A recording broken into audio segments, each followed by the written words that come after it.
Alrighty. Okay, there we go.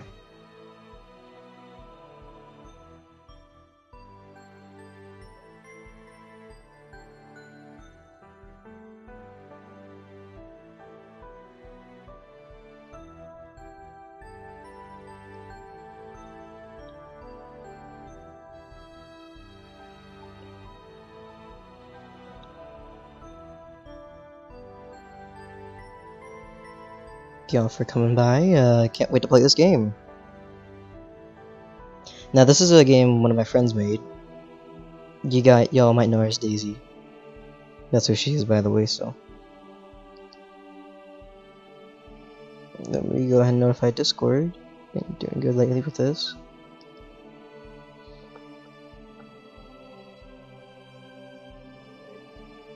Alright, so.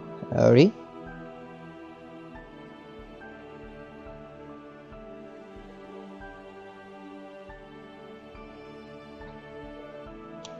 Alright, so. This is a game my friend Daisy made, and a couple other friends as well, like Average. Some people here might know Average. Oh, hey, Aslan. Let me check just to make sure that this is okay. You can tell it's by Daisy just by the artwork. So, just so you all know, there might be a loud part with this character laughing in the beginning, so we'll see if it's there. No, it's not. Alright, remember this is a beta, this is not a complete version of Lovecraft, we hope you enjoy it. Okay. I will be doing voices in this game, just so you know, so. Well, I'm gonna be doing voices here, I won't be voicing in the actual game, but I hope I can, because I actually did apply.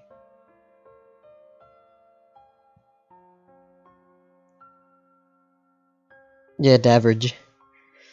Alright, so let's get with this. Oh no. I already messed up. Go back. Oh! That's something I should tell Average. If you hit the back button, the song replays. Alright. I'll have to tell Average about that, because he codes. Good morning, child. I realize you must be confused. However, I'm afraid I lack the time to explain the situation. Your future is a mystery to us all, including me. But I believe in you. You would do well, child. Before I send you on your way, what do you wish to be called? Male, female name, male name, female name. Doesn't matter. Gender is irrelevant. What is your name? Default name Taylor. I'm just gonna go Squiddy. Cause, you know, it's Squiddy. Oh, enter. Alrighty then. Alright. Then that shall be your name from here on out. Squiddy. Travel safe, child. Not a child. Like 15, man. 16. We will meet again when the time is right. No, we won't. Unless you're that one thing. Feels like I've been wandering these woods for years. Yet not once have I seen the sun. But forests being placed on flora and fauna, the world around me is devoid of both light and life. The only movement comes from the shadows. There's no wind in these woods. The darkness pulses like a heart. I'm not afraid though. Instead, I feel nothing. I'm not sure where I'm going, and yet I know I must keep walking forward. My mindless persistence unlimited pays off when I reach a clearing.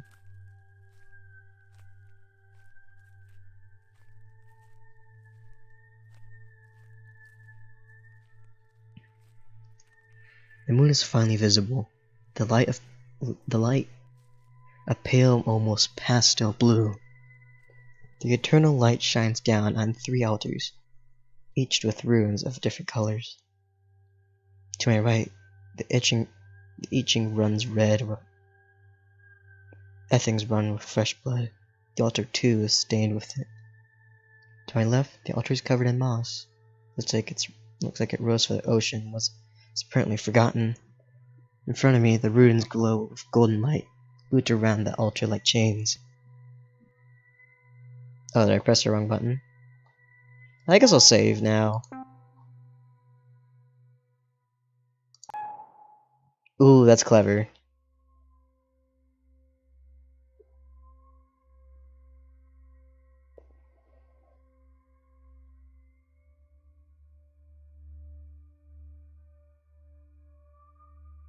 Did you play the game already, Bagel? Beneath my feet, the shadows once more stretch out. The altar comes to me. Which altar should I choose? So there's the moss, which is green, the yellow, which is chain, and the bloody one.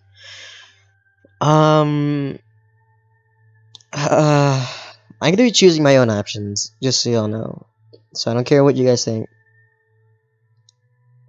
Oh, that's funny. I'll choose the yellow one. So I bet the yellow altar calls to me. That seems to be the purest out of the two. Out of the three, what am I talking about?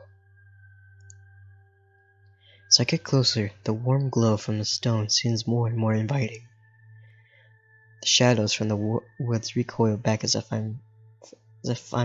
finding that it's particularly shining more repulsive than that from the moon. Stop just in front of the stone altar. Without thinking, I reach out gently, the tips of my fingers running over the smooth surface. It's then that the dark ground underneath my feet explodes into view with pierced gold light. Whoa! Where it had once been pitch black, the area is now lit up brightly. Where I had once been standing on dirt, I now stand on yellow brick, liquid light sleeping from the cracks. It's beautiful. However, it continues to get brighter. Eventually hard to keep my eyes open. It continues its brightness until nothing I do will keep the light out. It's like it wants my body.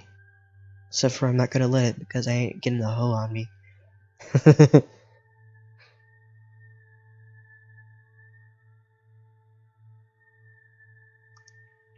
Oh, did I skip over something? Okay, I didn't read that. Even once my eyes are eventually reduced to powder, this now destructive force does not leave me. It floods my body from the outside in. Eventually, there would be no more difference between me and that once beautiful shine of the altar. I hear myself shriek to the sky, as I am made to be one with the light.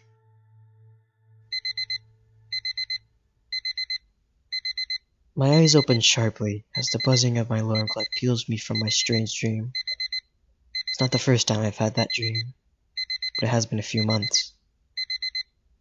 If I know one thing for sure, though, it's that my alarm clock could drive me insane for easing that my mind-breaking hell beast possibly could.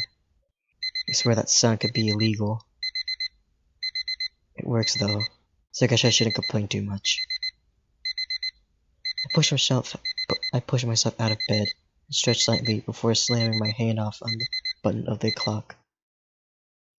Where's the clock? She still didn't add the clock.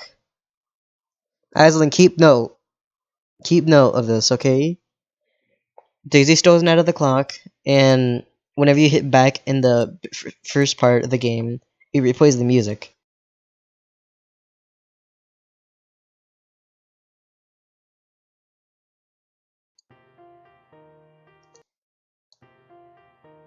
Okay. I begin to make my way down the hall, towards the kitchen. Oh wait. Okay, it still does that. I stayed up way too late last night, so it takes some time not to grab it and hurl it out the window. I already did that. I suppose if I wanted, I can just go back to sleep. I don't have anywhere to go. I don't have anywhere to be.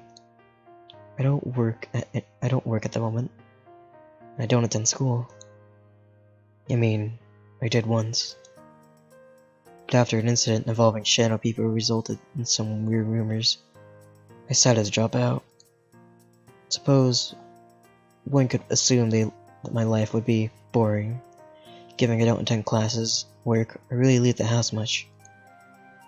I would say yes, life is pretty boring, but not for the reason a person would naturally think. Those shadow people are far from one-off occurrence in my life, but they were pretty mild compared to other things I've seen. Strange creatures that shouldn't exist. Odd occurrences that shouldn't be possible, sometimes resulting in deaths. Unusual visions and unnatural sounds. I used to think they were hallucinations, but none of the pills works. So instead, just kind of accept it. I can't remember how long ago that was, since I don't really celebrate my birthday and I usually lose track of time. But honestly, I'm growing a bit bored of it.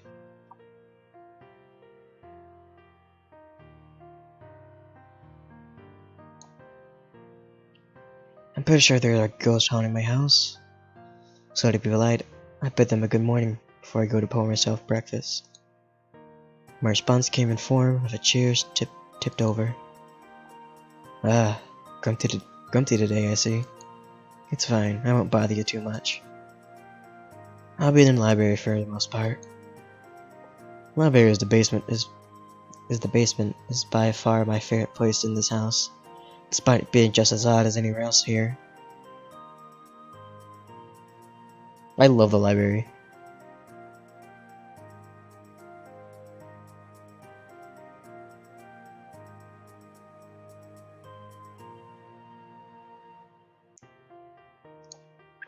Rows and rows of bookshelves. I swear the library changes size and content every day. Haven't bought a single one personally. They came with the house.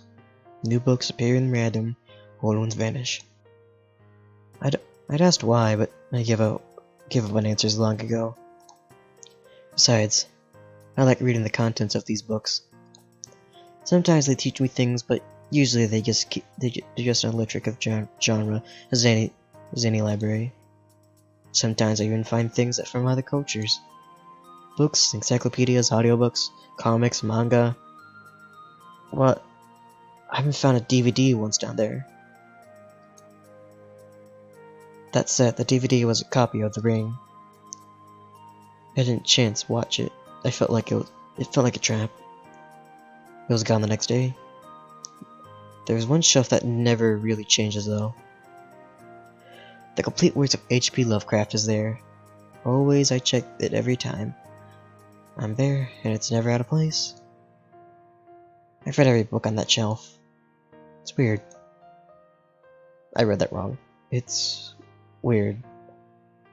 I wonder why such an unpleasant, racist man wrote so much about existential horror. But I relate to the weirdness some of those characters have experienced. I'd argue that perhaps I'm still sane, but truthfully, I'm not entirely sure. After all, I'd sure say good morning to the poltergeist in my kitchen. Okay, let me read that. After all, I did just say good morning to the poltergeist in my kitchen. Some could really argue that my sanity is court. At any rate, I eat my breakfast without incident. I don't bother picking up the chair that tipped. Ghosty would pick it up later when they're feeling better. Put my dishes in the sink when I'm done. Shadow cast over the sink and the bowl disappears. It's probably the dishwasher.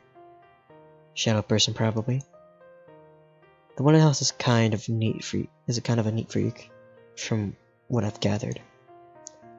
We take turns cleaning dishes. It's my turn today, but I guess they didn't feel like waiting. Thank you, I'll make it up to you. I hear no response, but I rarely do. I begin to head to the basement. As I'm leaving the kitchen, I hear the dishwasher turn on. I'm guessing that was supposed to be the sound of the dishwasher turning on, but I didn't hear anything. Because of my voice. The basement is dark and musty, but it's familiar. It smells like old wood and books. As usual, I begin to look through the shelves to find the unfamiliar. Skim through 3 titles, but they all seem like they were here last time. I recognize them. I eventually find what looks like newly published books. These aren't particularly common here. Looks crisp and new. I pick it up to read. I go to kick back in a chair. It's like I'm the only one brave enough to calm down here as possible. As aside from the library itself, nothing seems to reside here. The book isn't particularly original, but it is enjoyable. Teen lit isn't really my genre, but it's simpler than adult literature.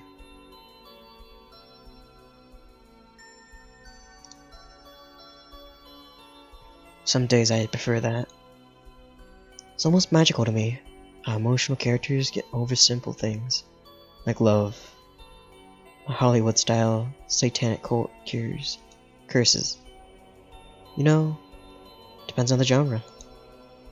Eventually I move to put it down, and something unusual catches my attention. The Lovecraft bookshelf. Something seems off. Leaving the book I had been reading on the table in front of the chair, I found myself to my feet. That purple book. Here we go, boys. I've never seen it before. Moving closer, I note that there's nothing there's no writing on the spine. Oh, so a little Easter egg.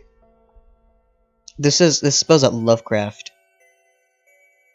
It's something that Daisy said that, like, in her stream was showing off this game, but like she said if you find out how to spell this out, which she just told us anyways, but this spells out Lovecraft.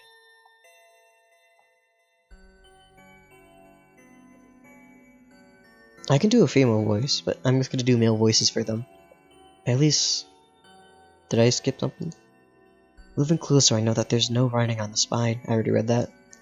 At least, no English writing. What is this? I reach out to take it. Almost immediately, I pull my hand away. I feel like it's almost shaking you with uncontrollable energy. My touch only seems to inspire it, and it begins rattling ominously. Well, I'm either stupid or brave, but hey, I've seen enough weirdness. I pull the book off the shelf. It immediately bounces aggressively out of my hands, and it lands on the ground, opening up halfway. It flips a few pages, and then... what in the world?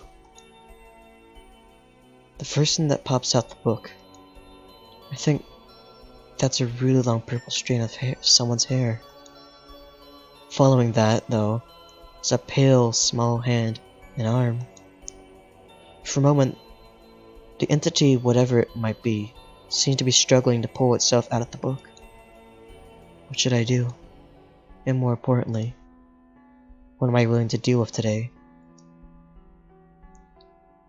Well, I can either be an idiot and help it out, or see what happens, or close it. Though, technically saying if we close it, which Rin said, if we close it, it's just gonna open back up, because it's an arm sticking out of a book. If we close it, what's it gonna do? It's gonna open the book again, exactly. I want to see what happens. Leaving the book on the floor, I watch as the purple figure begins to struggle out of the book with some difficulty. It takes a little while before a small girl with long and messy purple hair pulls herself out the floor. Here's Nyala, everyone. She slowly stands up before turning to the book and punting it across the floor. It hits the wall with a dull thud. She turns after that and looks at me. Visible eye wide, and purple. She suddenly skitters forward and stands on her toes to look at me better.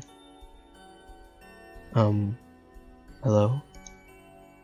She doesn't speak, and she quietly grabs my ear, pulls my head deep down to get a better look. Ow, hey.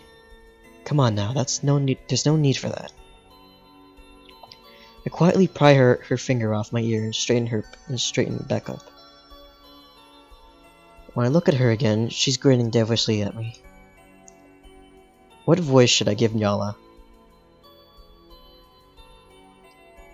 I'll try something. Perfect. You're absolutely perfect. Thank you.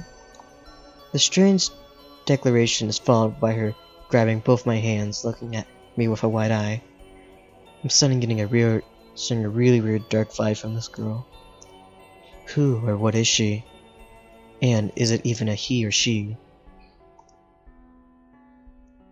Usually these things are obvious, but then I realized she's a lolly, and I'm a grown-ass man. I also have cameras in my house. The FBI is watching. Hopefully they don't catch on to any of this, but if they do, I know where I'm ending up. Oh, never mind, there they are now. Let's go ahead and save. No. Save. Is she going to write your save? Yes.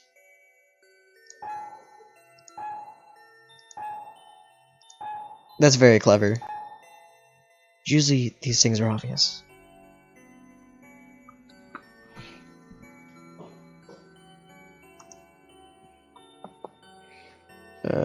Prefs. Oh, full screen please.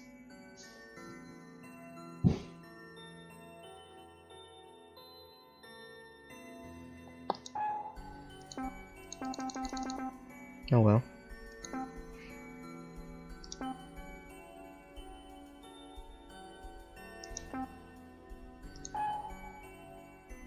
See, let's all look at the best people. We got Daisy, we got Average. Oh, I'm sorry, I said that wrong, it's Dadridge. And we got Tommy Sound. We got Soundy, yeah. Soundy, Daisy, and Dadridge. Volunteers, C and Citra. Showtime. Beta testers, 1Chi, Sparky. Ooh! Sparky beta tested.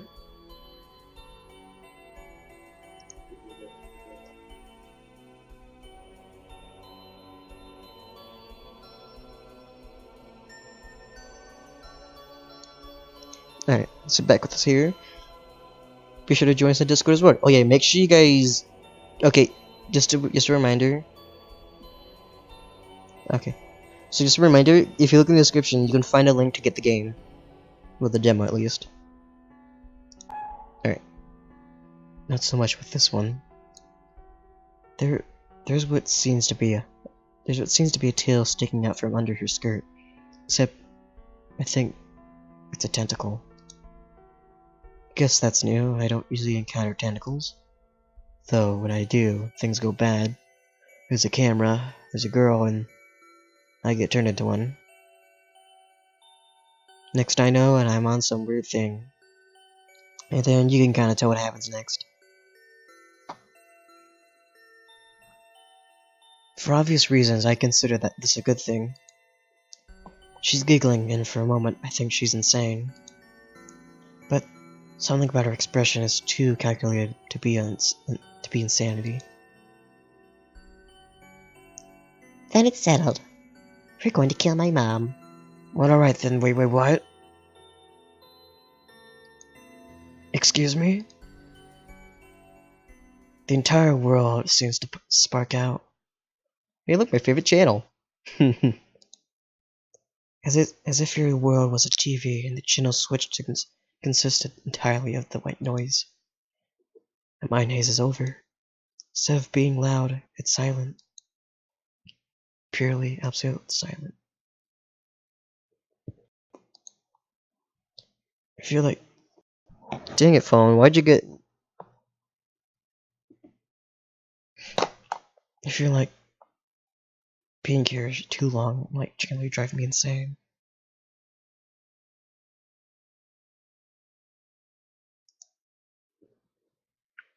Fortunately, it doesn't take long before a new world begins to materialize under my feet.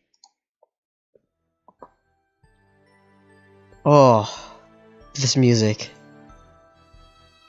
Now I forgot who Daisy said did the music, but like, whoever it was, and I'll ask Daisy after the stream who did music.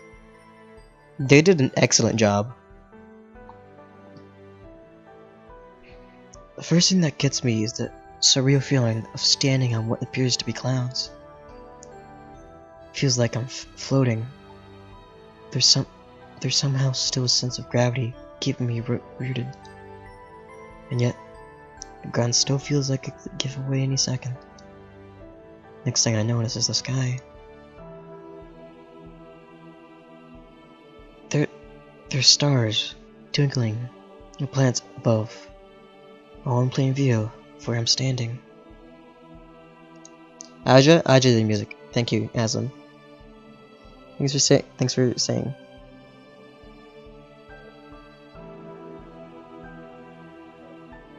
It's beautiful, but it somehow feels unreal. Even the colors don't line up. The clouds are pastels, vibrant pink and purple, while space itself is beautiful purple. I wish I could explain better what I'm seeing. Hold up. I wish I could better explain what I'm seeing. Okay. I wish I could better explain what I'm seeing. It's surreal. It feels like I'm dreaming. Yet, it somehow also feels foreboding. I don't belong here. Nothing from Earth belongs here. I don't know if anything belongs here. But I know there's something residing here. I can feel it. Purple turns to me and grins. Her smile is disrespectfully innocent looking. Welcome to the dreamscape, you lucky thing, you. I can only think of one other of your kind who came here before, considering yourself most fortunate. I'm almost dizzy from how strange this place feels. It's very much out of my element. I'm used to weirdness, but I've never been to another realm or world before now. How fascinating. Hey, are you listening? Oh, pardon? Where are we? Who are you? The girl seems displeased by my answer. I told you, this is the dreamscape. It's where elder gods like me live. Elder gods? I see. You're sure calm about this. It's only fractionally stranger than most of my life up at this point. She pouts, but is watching me with curious eyes. Well, Well, in that case... She slams her fist into her open horizontal palm. Insect, you shall call me Nyala. No, that was my exact answer. If you're going to call me insect, I'm going to call you brat. It briefly occurs to me that I'm talking back to something that calls herself an elder god. Either she's crazy or she's right, given how she's pulled herself from the book and whooped us to a new world. I'm leaning towards the latter. She pouts at me again. You truly aren't afraid. No, not really, no. Ugh, I need to adjust where I'm sitting. Alright, that's better. She stares at me for a very long while. Then a rather creepy grin splits her face. You're more of a unique leaf bug than a common housefly. My assumptions were correct. Follow me, insect. Lead the way, brat. She doesn't respond to my comment for now, though I get this impression that she might try to kill me in my sleep. All the same, I follow her. It's Mr. Prickles! Aslan, look! Aslan, look, Mr. Prickles. Bagley, you still here? Look, it's Mr. Prickles. That's the best character right there. It's best waifu. Mr. Prickles.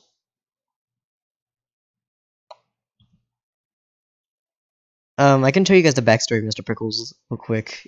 Hasn't Daisy said it in her stream of Lovecraft. I've had showing the demo off, but I can say it here. This also I'll explain it after another character is introduced. Oh wait, I skipped it. Okay. Mr. Prickles. We don't stop walking until we reach a building. I'm surprised immediately by how just how normal it looks compared to everything else around me. It's a small wooden house, maybe with 2 or 3 bedrooms. The only thing that really sticks out about it is what I would only loosely call a houseplant. I think I'll call it Mr. Prickles. What even is that thing? He creeps me out. Hey, don't hit him, Mr. Prickles. He is best waifu. Aside from that, aside from the plant, though nothing looks out of the ordinary.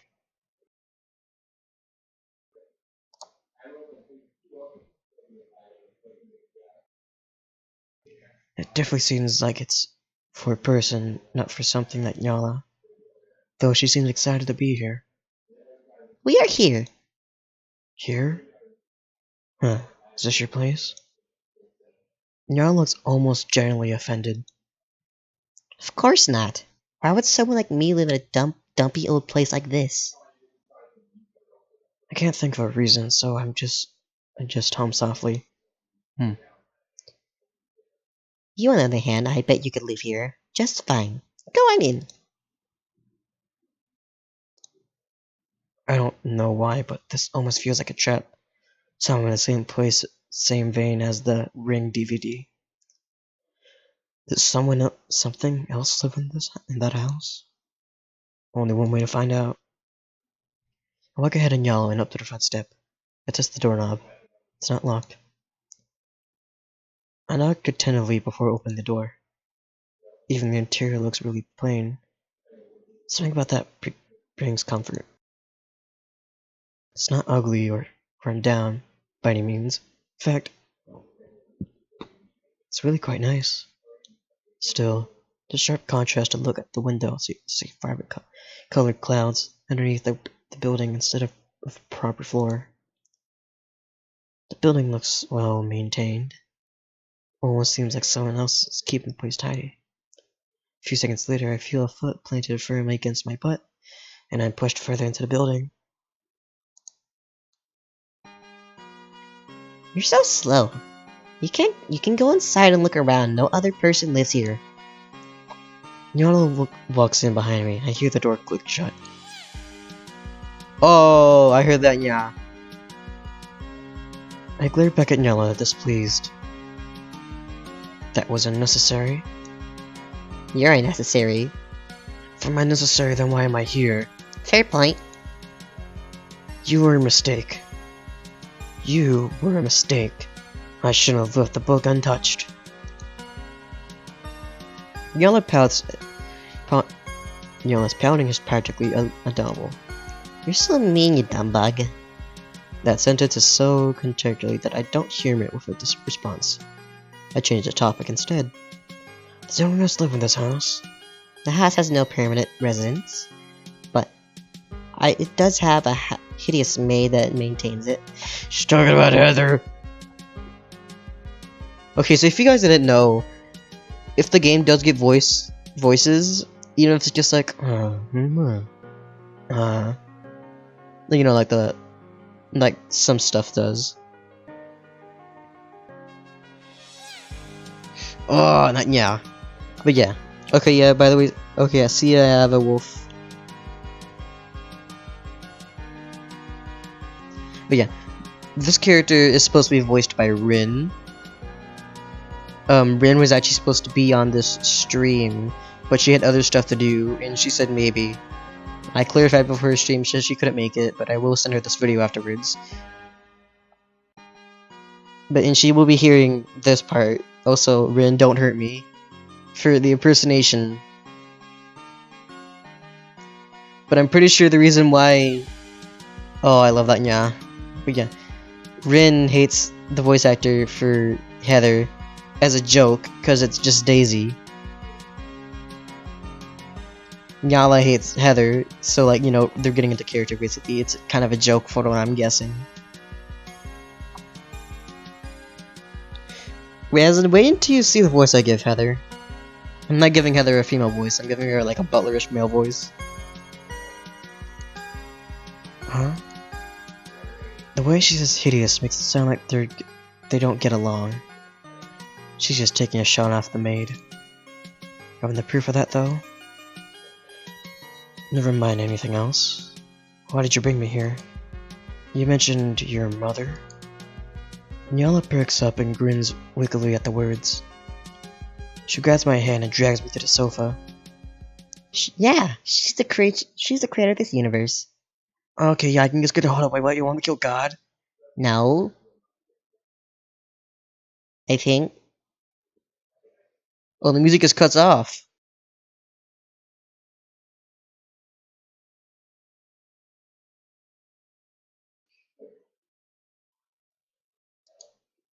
I want you to kill her for me. I want you to help her kill me. Hold up. I want you to help me kill her. Okay, that's what she said. Why? Not just why should you do that, but why would I want to? Imagine the power you'd have. Imagine the chaos I'd bring to the world. It sounds so exciting. This girl is a raving lunatic. She seems to notice my skepticism. She looks serious for a moment. When you kill a god, you gain their powers, insect.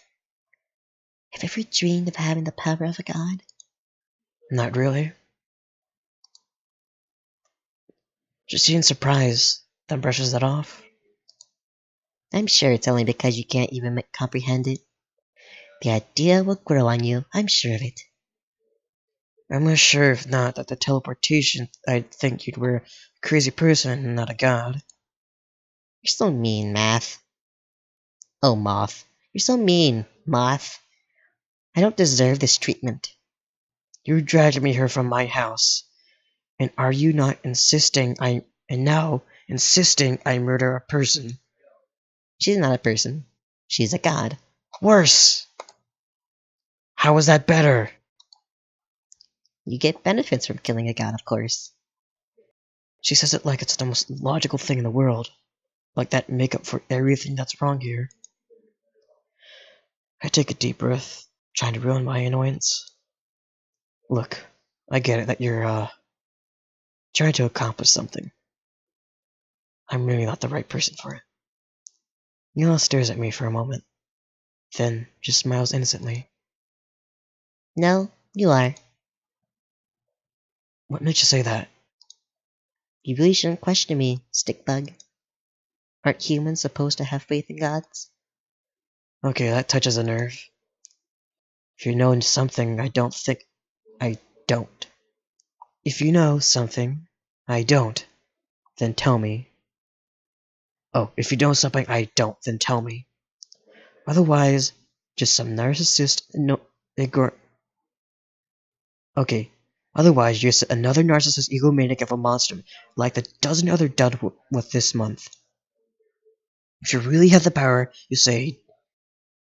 If you really have the power you say you do, send me home. I'm not interested in you, your plans, or your crazy revenge fantasy against your mom. Has someone else message your ego. I'm done with you. She stares at me in the sights for a long while. I really have no idea what she's thinking. Well, there's a lot to unpack there. Something about her tone makes me really nervous. I force myself to hold my ground. I'm not usually one for order, but first order of business. You don't think I'm a god, do you? I shake my head.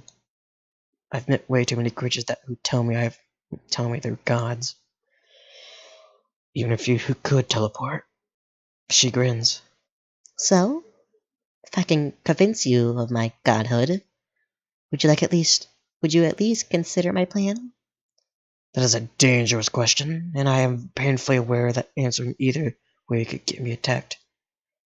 Or worse.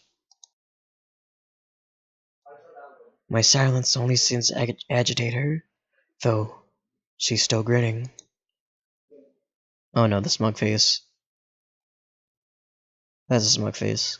Oh no. Oh no. Sure, if you don't already know, I have a thing for smug faces. And boy, do I have to tell you now. This is really getting to me.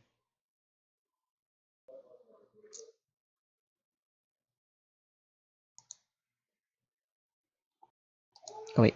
I'm taking that as a yes. She begins to laugh, her expression, voice, and posture take a demented tone that fills with dread. Well then, I'm just gonna have to prove it to you. Hold on to your wings, butterfly. Her laugh seems to change. It warps to a sound that makes me feel like there's actual bugs covering into my ears. I instinctively clap my hands over them, so if that'll keep them out. As soon as I try to ignore the sound, though, the colors begin to melt off the building around me, dripping into bloody puddles on the floor. The air fills with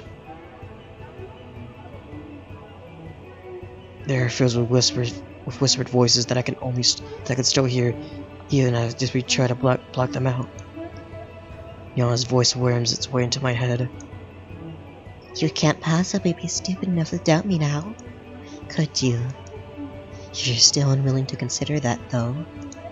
Well, Soon as if on cue, the roof slowly begins to rip off.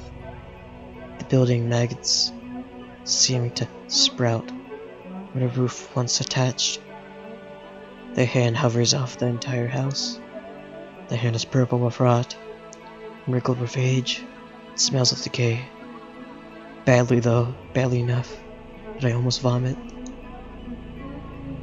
The flesh is almost covered in eyeballs in various sizes. maybe I'll just have to squish you. You'll be useful for anything else. The hand begins to raise up, fingers curling down and crawling loosely at the edges of the house between the maggots. It wants to claw me to shreds. It's not something I see. It's just a sense. I get that in the instant. Visions of blood and courage fill my head. How long has it been since I felt entirely afraid?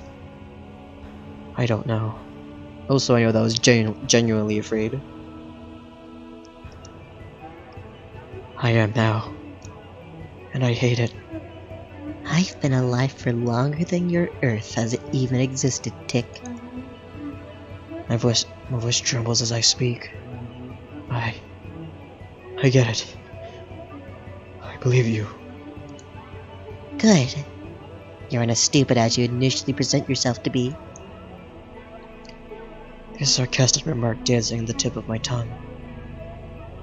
But I don't dare speak it. My head is starting to ache from that scent. My stomach rolls out violently. Now. Now you'll do as I say, won't you? Her tone holds the same disconcerting tone human would speak to a cat with. My voice raises to a half as yell as I answer, unable to control the volume. I'll consider it. I promise. Oh, that's cheeky.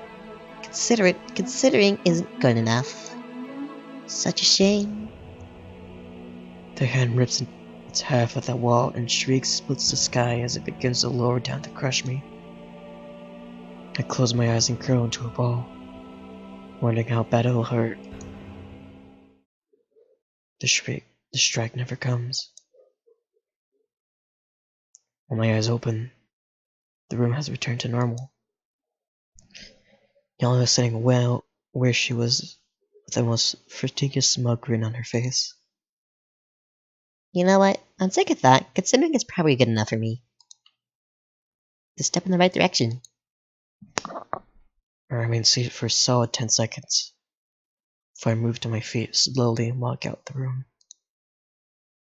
I hear Nyala giggle, almost menacingly, so I find the master bedroom and close the door behind me. Her giggles doesn't cause that instant crawling sensation, but it's definitely unpleasant for other reasons now. I hear her knock at my door and chirp Insect. in a singing voice.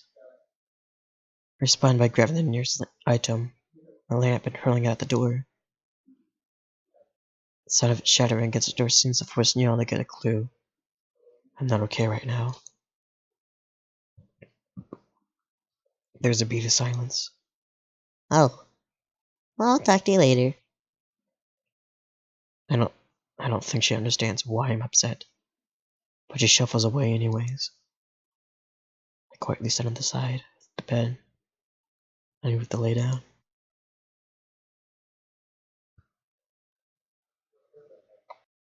Feeling of fear and the thing I just saw are still behind my eyes. The stench especially lingers. My stomach queasy. I think that's the closest I've ever come to experience and accepting my own death. I'm not sure I'm going to be able to sleep tonight.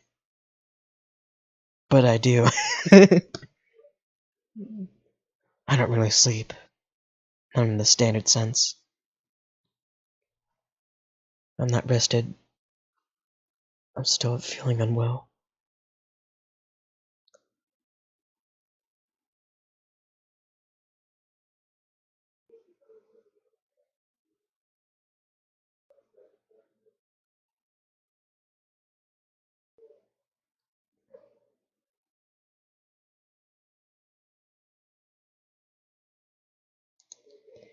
But somehow, it comes 1 a.m. because I slipped out of consciousness. Not that it's easy to tell. Slip slowly, my eyes burn, and I don't feel great. There is a noticeable change in the room. The lamp, which I was pretty sure was in pieces, is now intact again on the nightstand. The door is closed. No one seems to have entered. Did Nyala prepare it? Perhaps it was that maid Nyala mentioned. I don't think I'm going to properly sleep, even though I'm tired. Stay and move to head to the living room. Surprised when I hear a bit of a whistling sound from the kitchen area next to the living room. A tea kettle. I hesitate, afraid of what I might see, but as I peek around the corner, anyway, after taking a deep breath. Here comes the next character. It's Heather! Ugh. How long has it been? Like an hour already? No? Okay. There's another girl in the kitchen, wearing a yellow jacket and pouring herself some tea. It's Heather.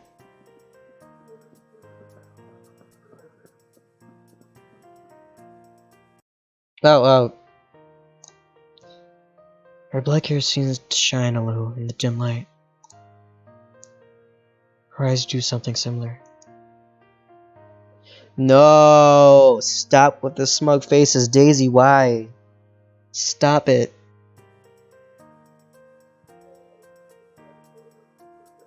Stop. I'm at the war with Daisy after this, I swear. I'm gonna send her this video and she's gonna see me complaining about smug faces because I don't know if she knows or not, but once I send her this, she'll know that I have a thing for smug faces and oh my god.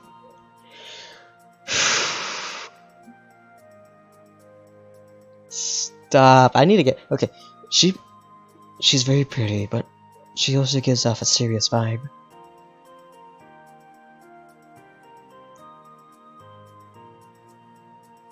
She turns to face me. Should I do the voice I planned for Heather, or should I try doing a female voice for Heather? I'll try the male voice for a second. Good morning, Master. Alright, I'll try the female voice. Good morning, Master. I've long awaited the day we would meet. I think that's a little better. Which one would you prefer, Aslan? Aslan, do you want the male or female one?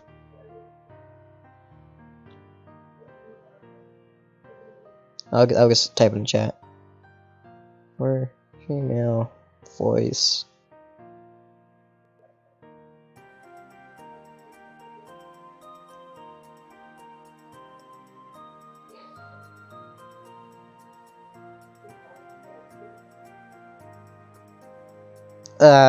What sounds better?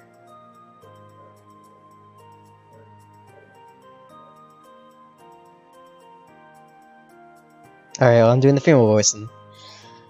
Good evening, Master. I've long awaited the day we will meet. She places the tea in front of me, gently pushes it to my hand. I'm a little dumbfounded, but I do take it from her. It's perfect temperature and does not burn my hands. It smells like liquid rice, green tea. Bitch, I wanted. I'm sorry, I just had to real quick. Bitch, I wanted Thai tea. I'm just joking. I'll accept any tea. That's in the back of my mind as I echo quietly. Master. The girl nods and bows quietly in front of me. It's not just that it's different from how Nyala behaves, that's different from how I've ever been treated in my entire life.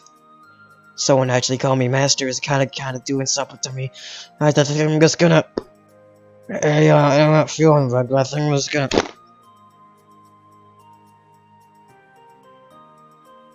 Alright, I'm good. Did I skip anything? Okay. I hesitate before I speak.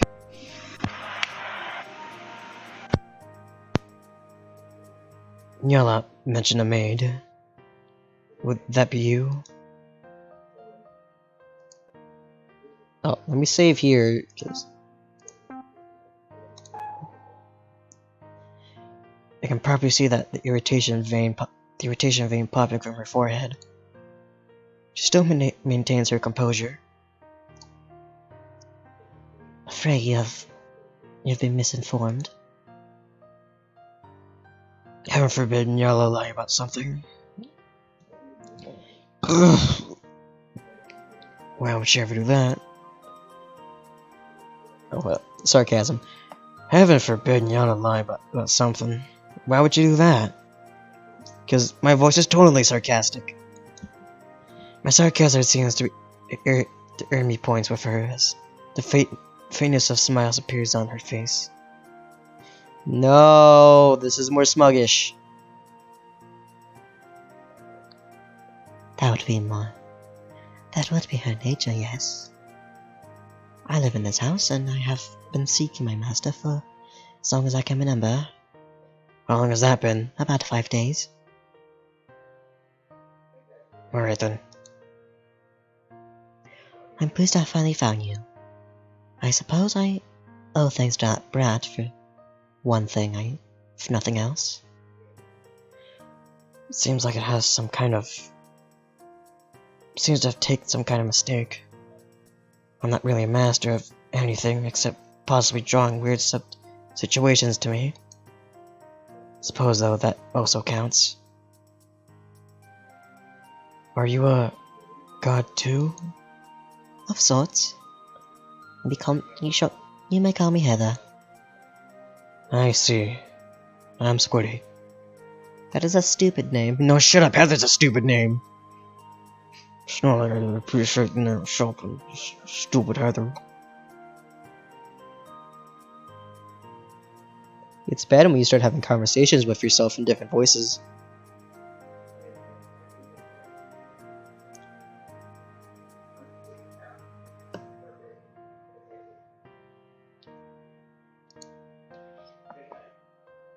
She nods. She nods after a moment of silence says, I will not demand that you drink the tea, but it will get cold soon, baka. We got a yandere. Tsundere, whatever. Tsundere, yeah. Oh, right. Tsundere, what was that? Nothing. It's kind of odd, though, to have someone show up, call you master, and then offer you tea. I half wonder if the drink is poisoned. Heather seems to read my mind. This must all be very strange for you. I'm happy to drink first, to prove I have not spiked it with anything. Well, nothing poisonous, at least. What did you spike it with? Well, I didn't have any water, so I just used 10 pounds of Bud Light. Go on!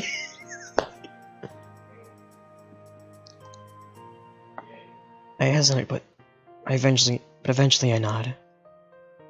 If that's alright. I haven't really had anything since breakfast, so I'm thirsty, but the situation is very odd, even by my standards. Heather doesn't seem offended, gently taking the drink from my hand and sipping it before handing it back to me. I wait a moment before nodding and taking a drink myself. I make sure she's not looking, and then I drink the spot where she drank, like a creep that I am. She is way more than legal. Tastes like you expect. Like green tea.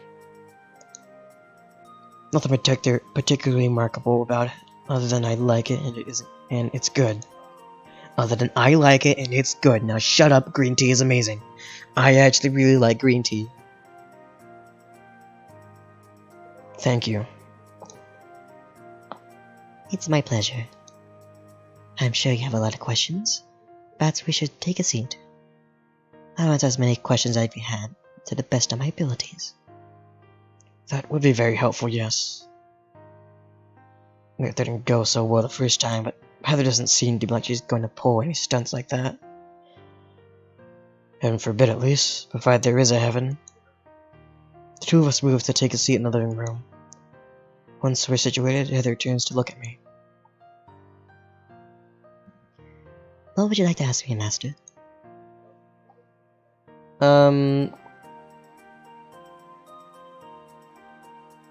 These two questions I know are kind of like... This one I know I shouldn't ask, because it's kind of rude to ask, do you call everyone master to, like, a maid?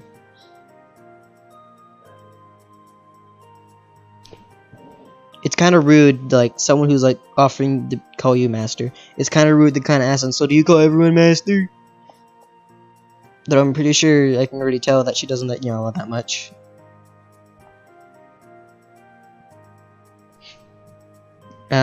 I'll ask where is this place?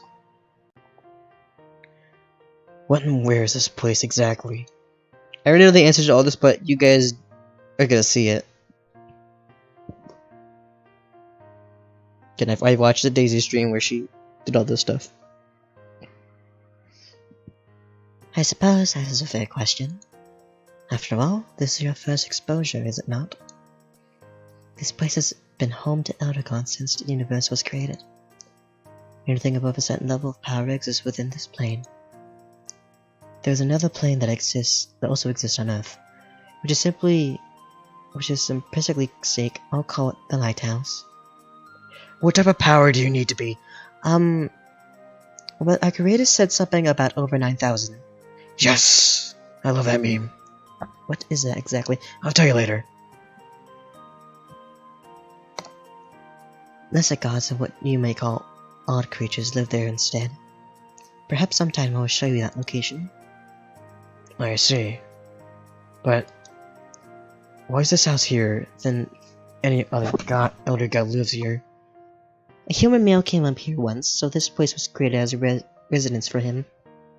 Hold on, I need to do something real quick, so I'm just gonna...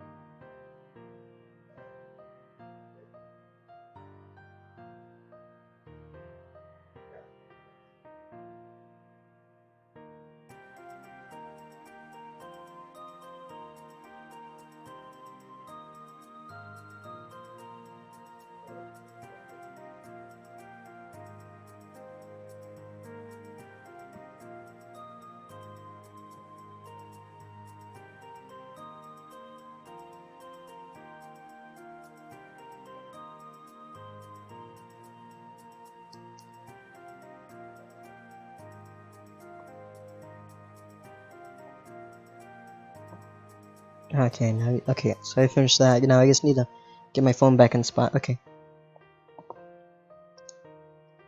I believe he's known as the writer of the humans.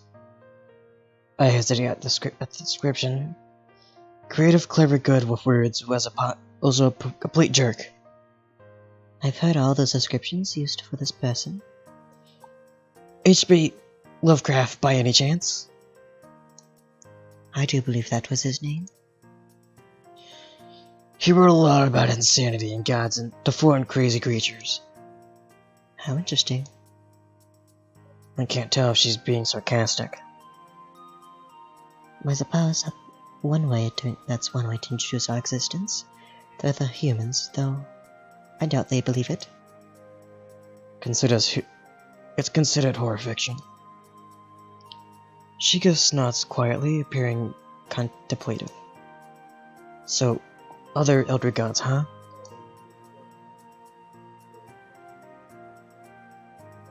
Do others live in this house, aside from you? Heather makes a face, and she's mad. Oh, Jesus Christ. Typically no, but Nyala does sometimes show up. Consider those days to be unpleasant. So she's not here right now. She went to bother someone else, I suppose. Right, either way, if you choose to stay here now, you'll be very welcome company. If you wish to go home, however, I request I be allowed to accompany you, Master. Yes, please! I've spent a long time searching for you. I'm glad you've finally been brought together. Who exactly are you? I would like it if you called me Heather. I'm not the strongest of gods, but I care for this house. I have long waited for my master's arrival. I have traveled between here and located Earth called as lighthouse. Is Heather not your real name? No. However, I do not typically share my real name with anyone. But maybe I will tell you someday in the future. No more questions. I don't really have a lot of questions. I suppose this is one small inquiry, though. Nyala mentioned something about, killing her mother. Heather's eyes narrow slightly in thought. Aria, Nyala's mom. Aria is rather infamous amongst the gods. She sleeps at the center of the universe. Many gods have sacrificed their lives to keep her asleep. Were she to wake up, this whole universe could be destroyed or even simply blink out of existence. Whoa. That's a lot of power for only one person or thing to have. Jeez. Is that why Nyala wants me to kill her? No, Nyala dislikes the idea of chaos. She's a demon child. I see. Wait, if her mother sleeps 24/7, which you said, right? Yes, I did. And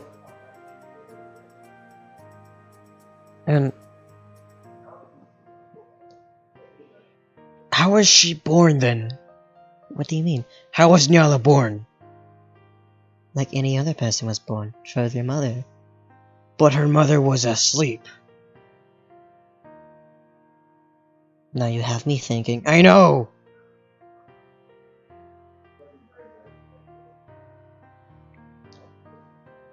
How? What even? How? I don't know. I don't know. I said everything. Well, you should. You're the. What should call you? You're the Heather. I don't think it's a topic we should be asking. I don't think so either, but here we are talking about it. I, however, also think that you should kill Aria. Well, okay then. You too? Why? If you were to kill Aria, you would gain her power. I have reasons to believe this would be able to greatly stabilize the universe. Plus, there is evidence to believe that Aria could wake up soon. If you're to kill her, well, the universe might be spared. There's a chance that the prediction were wrong, of course, but this is still something it's wise to gamble with. Might not slowly, might throat a little dry. Mine is actually dry. So that's how it is. I will not force you to kill her, however, but I really strongly advise it. As much as I would like it, if you would, because that is such a task is not only difficult, but might be considered immoral by many. Giving her a nod and quick on this time. I need to think about it. There is no hurry. For it to happen, it might not occur within your lifetime. Might not. That's not comforting. I have finished my tea. Thanks for explaining at least. Nyala wasn't very clear with her answers. Unsurprising. Nyala will likely return later in the morning. I do, however, that you should get some sleep before then. Your sleep did not seem practically restful either earlier. You were rolling around and whimpering, like a dog, a little baby bitchy dog. Hey! It was true, you looked hilarious and pathetic. You don't have to be mean.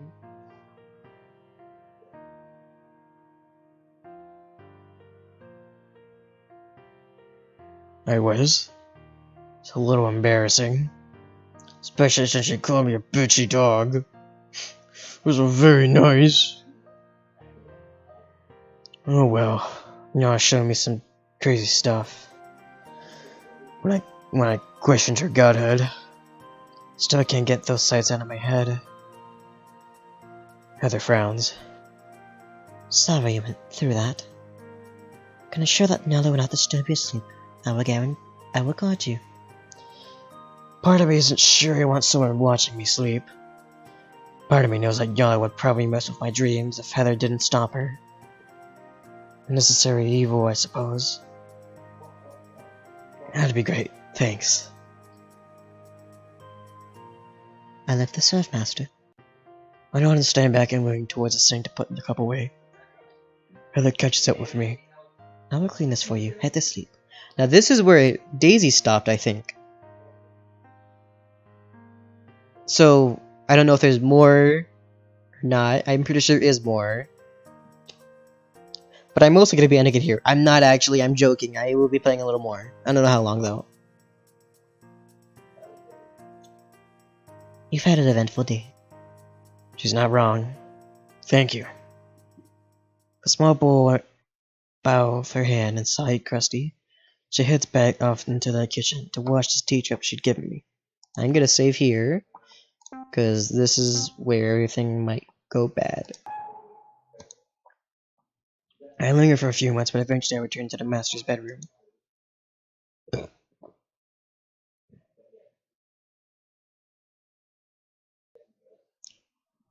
My voice is gonna die.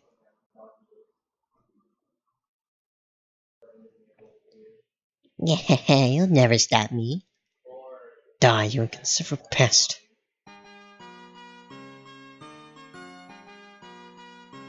I'm guessing this is Nyala's theme. It's a lot of yelling and breaking lamp that I wake up. Yep, this is Nyala's theme because I hear the nya. I didn't think a lamp could shatter twice. Yet, here we are. Nyala, my fuck's sake, could you just shut up for like 1 minute? Nope, can't do that for you. Sorry. I'm sorry about this, master. I'm sure to get rid of her. By your command, I would like to kill her. Yes, please! Yet, here we are. I start weekly to take a moment to recall where I am. Yesterday was the first day in years that I could generally call surprising.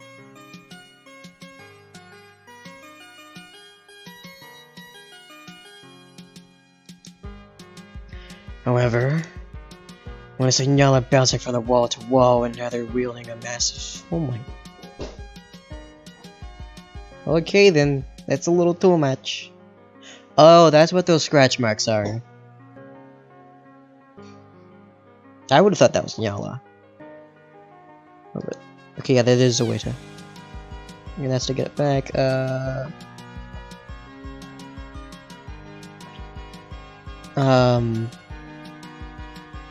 I can't tell if she has claws or like something.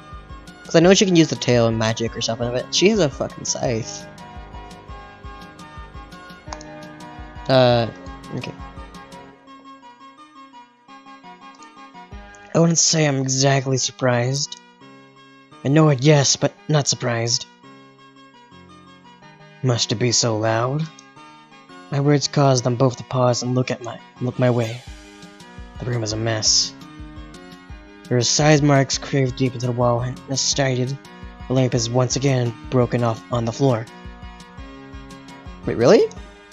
Where? I don't. Oh, it's in pieces. Okay, I get it. Wow, they even got the bed. Hold up. If it was all the way on there and the guy was sleeping on there, on one of these sides, how did Heather not cut him? I won't question it too much. There's a topped-over dresser too in the other corner of the room. Is there? Oh, there is! That's it right there. Heather immediately puts her scythe away. I apologize, Master. I was trying to keep Nyala from waking you up. I muted all the sound in the room. You failed, though. Some guard you are. You can't even stop me from... Ugh. Nyala's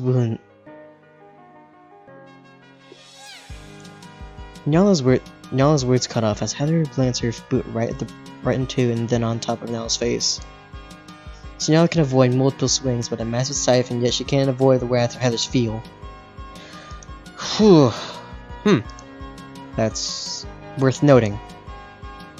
Master, please grant me permission to kill Nyala. I'm a few steps away from begging you. She's also one literary step away from caving into Nyala's face. Not now, Heather. Soon. Soon. Just you wait.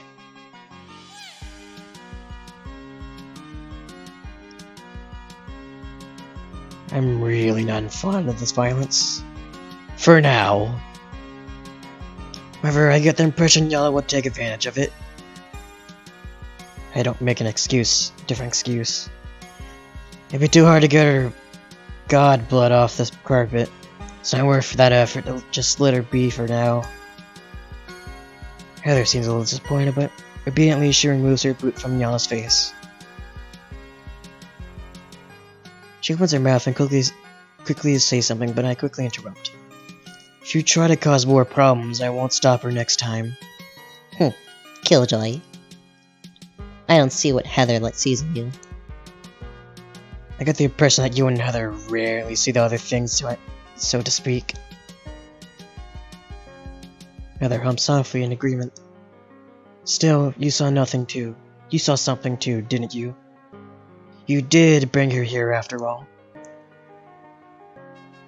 Nyala cracked a devilish grin. I suppose you're right. View Nyala as an entity in this world's most fascinating house fire. Once you can't take away from. You can't look away from, okay. It's an utter catastrophe, horrifying, everything burning, and there's at least 3 children in it. And yet, you keep watching, probably because it'll kill you if you take your eyes off it for even a second. You might as well lost control of the metaphor there. So, is there food here for breakfast? Heather sweeps up immediately. I brought some food to the house while you slept. While you were cloaked, it's a little bit past breakfast time. Happy to make you pancakes. I prefer waffles. Nyala begins to bounce eagerly up and down. Oh, let me... Absolutely not. Oh, that was Heather. I read Heather's lines in the male voice. So the past food, I brought some food to the house while you slept. While you were clocked, it's a little past breakfast time. Be happy to make you pancakes. Nyala begins to bounce eagerly up and down. Oh, let me hit... Absolutely not. Before Nyala can pout or complain, I attempt an alternative. Nyala? Seems sort of to enjoy games. She pulls off a kind of fake coy expression. Maybe. How about while Heather makes breakfast, you go tame some games for us to play? Card games, board games, video games, doesn't matter. As long as none of them involve killing except for the video games, and as long as I don't get hurt in any of the processes. I'd offer you cash, but you probably create things like that from thin air. Go down to a game store, see what tickles your fancy, and make a copy up here. How does that sound? Nyala staring at with wide eyes. From what she almost seems touched. It's quickly gone, replaced with a self-satisfied smirk. What? You think an insect like me can beat... You think an insect like you can beat me at a games? Well, no, until we try. Besides, kill time, wouldn't it? Kill time, no? And possibly one of us, mostly likely me. Maybe you, from Heather. Hold on, what's that right there? Did she actually get a couple swings in, or? There was no smug face.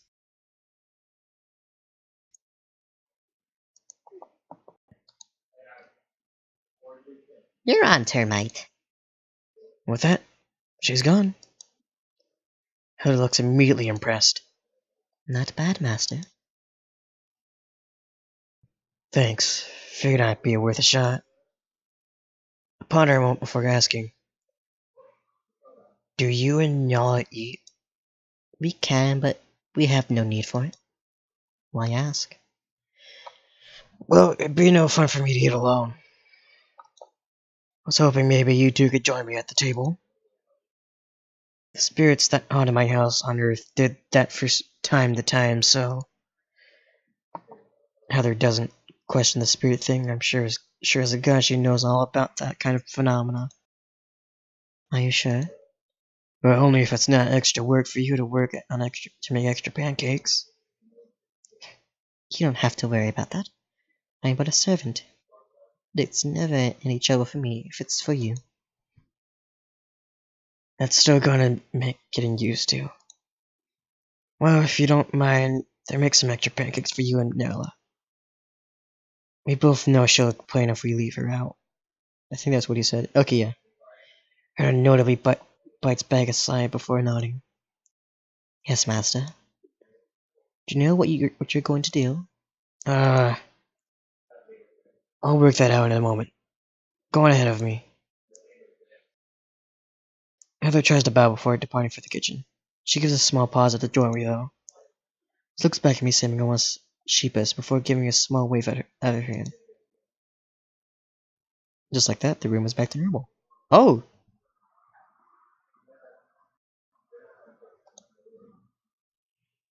No scratches, no toppled furniture, intact lamp.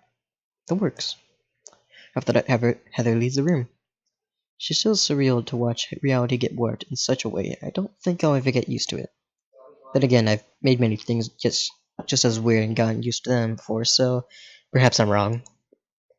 I laid down in the bed for a bit, but eventually I began to feel a little like a lump.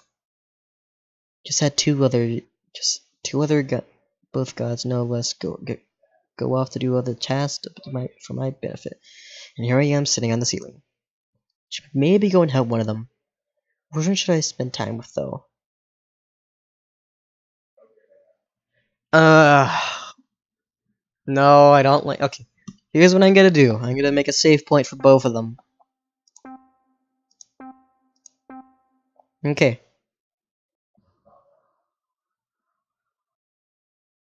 And I'm gonna check time real quick. Okay, it's been about an hour.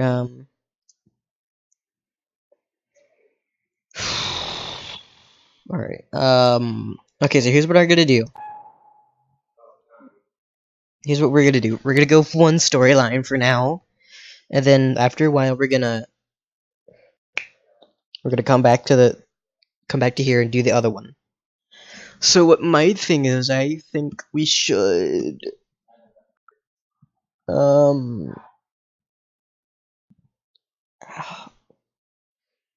well,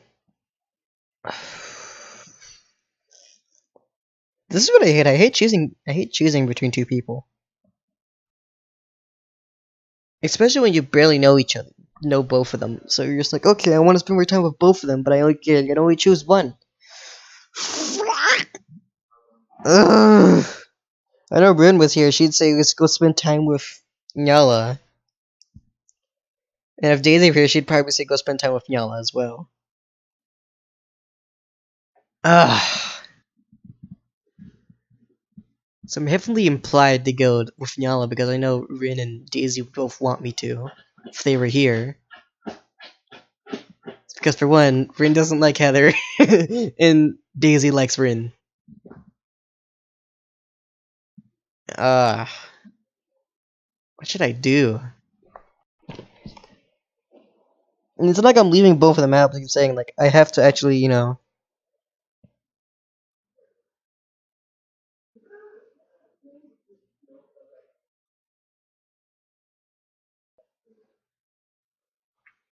Alright, what I could do is, like, I don't know how much longer the game is. I can ask Daisy how much more the game there is.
Okay, I'm gonna go grab a water. I'll have my answer when I get back.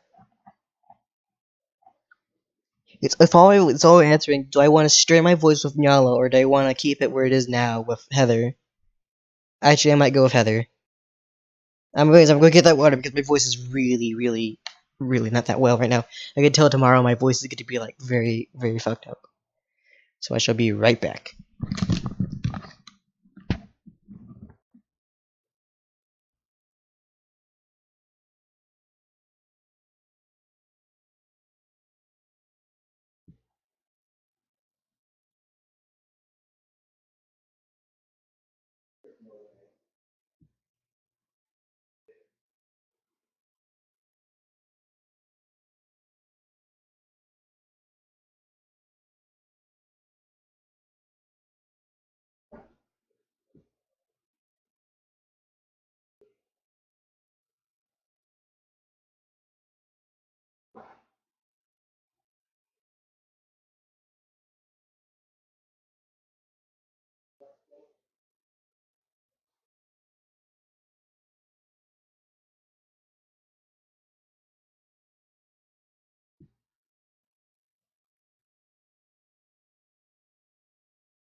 Alright, I'm back and I have a watermelon.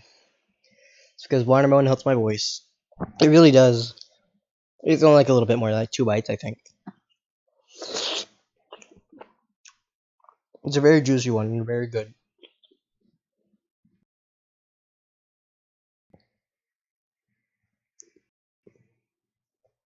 Ugh. It's a very good watermelon. I love watermelon. I'm gonna get some more watermelon after the stream.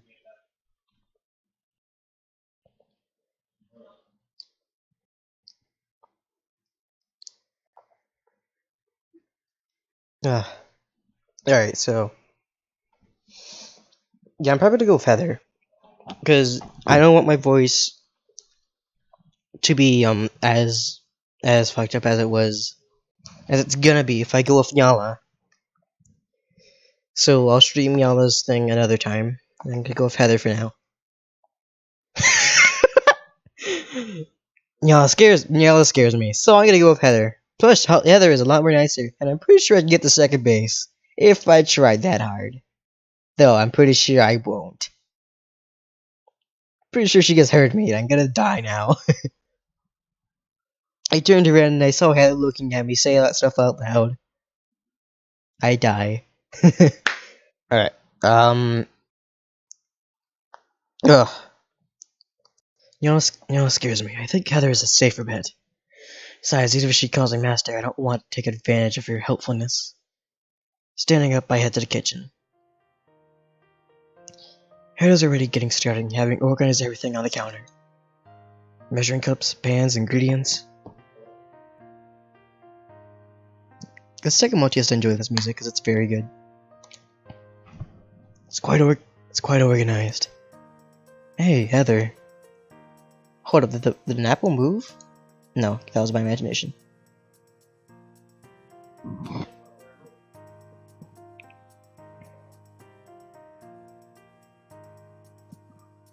Yeah. She glances up and offers a small bow of her head. Shouldn't you try to get more rest? Nah, I'd feel like a piece of furniture if I didn't try and do something, you know? Mind if I assist?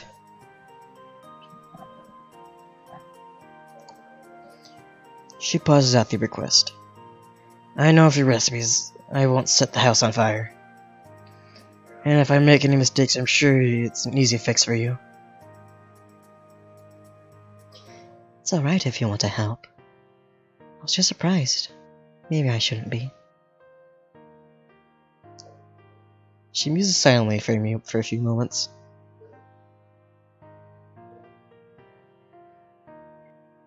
You alright?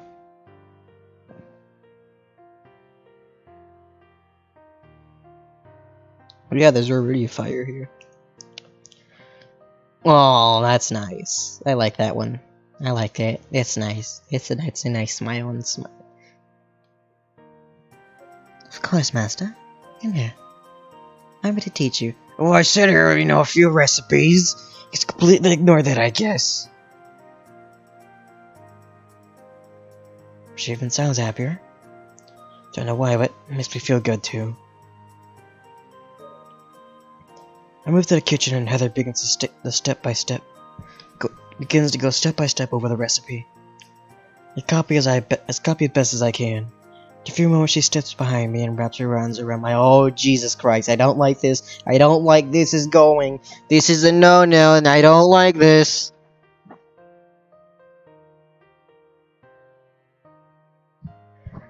I don't like where this is going. Please someone help me. This is rape. Aslan, help me. I'm being raped. Somebody help me. I don't like where this is going. Aslan, help! Help me. Help me, please. Why do I have to read this? She slightly guides my hands and shows me technique.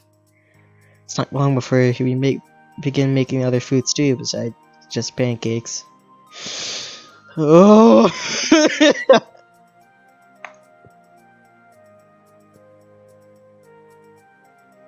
We cut up some fruit and vegetables. Heather shows me proper techniques when using a knife. We make some scrambled eggs and omelets too. Then she slowly— I'm not gonna go there, I swear.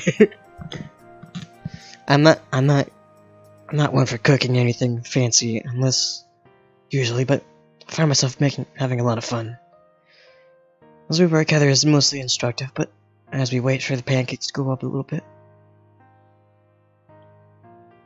Master, I hope you don't mind if I ask. Ask away, Heather. She gets a soft chuckle, sounding almost nervous. Do you mind when I talk to you? Do you? Huh? What do I mind? Does Nyala give you a crap about speaking or something? If it were only Nyala, I wouldn't have asked. She seems hesitant. Someone important to me used to criticize me whenever I spoke. You don't really mind?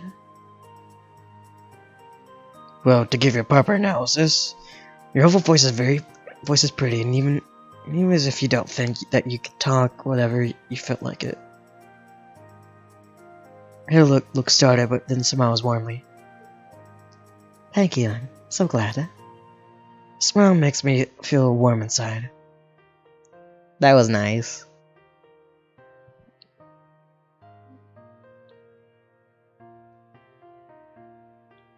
Nyala returns in due time. At the time we set the table and finish preparing off all the food. Nyala seems taken aback, but she seems almost excited as well. For everyone home, we all sit down to eat breakfast. Please tell me, oh, Pancakes, pancakes, wee! Nyala seems shocked though, as she sees just how much food is on the table. I'm flattered, Heather. You made so much food for me.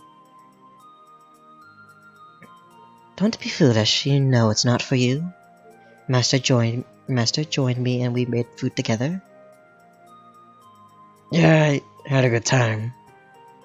I did too. Get a room, you two. That's what I'm thinking. That is so thank you. That is definitely, oh my god. Yeah, if you don't look at the bad part, Nyala says something very, very, very, very, very, very, very true. Give her a look before taking a seat. It is especially true because I am very disgusted by all of this, and I don't like a single bit of what just happened.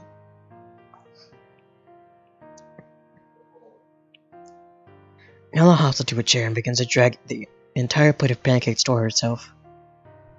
Oh, yes! I love this here. Oh, this is amazing. This is good.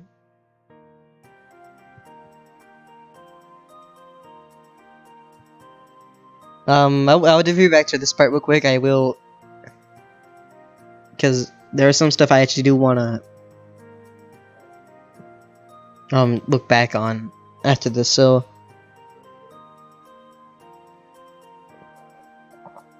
this is very funny. This is very good. Heather pulls out her scythe and is under a second. It's against Nyala's throat. She gives an uneasy laugh, pushes the plate back, and takes two for herself. Haha, I was joking, yeah, sure. I only wanted 2 pancakes. Please help me, Squiddy. Yeah, you're on. You're on your own. I fucking hate you. I hate you too.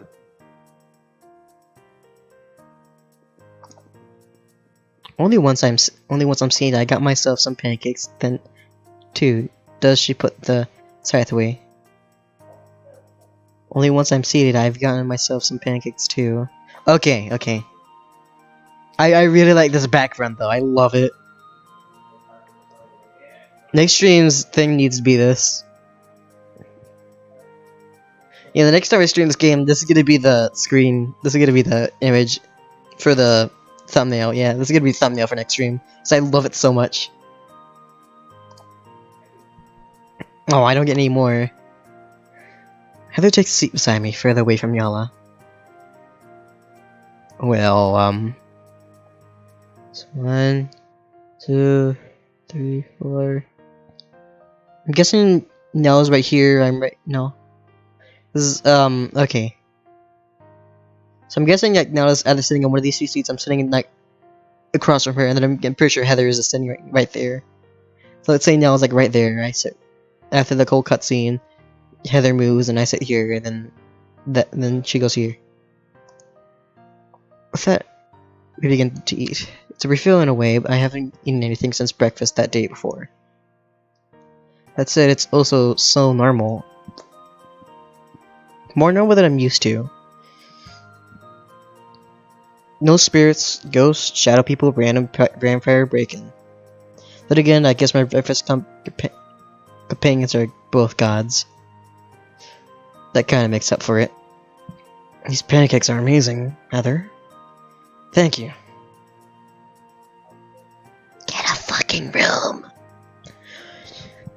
Squiddy, What the fuck do you want? here's some condoms. Oh, what the fuck are these? Condoms. Are they holes? Maybe? I'm not using them. Wow, you're a danger boy. No, I'm not using them. On her. Anyone. I'm not doing that. Sure. Sure. Could use them on me? No! Why did I even say that? You know, I feel bad for saying that. Alright, I guess. It's not like they're amazing. Oh my god. She just starts stuffing them down her throat. He's just, give her Prickles.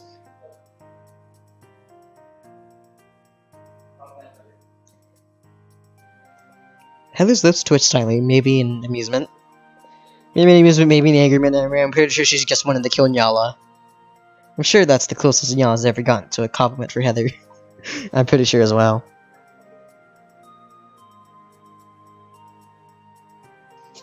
Once I'm done, I place my fork down.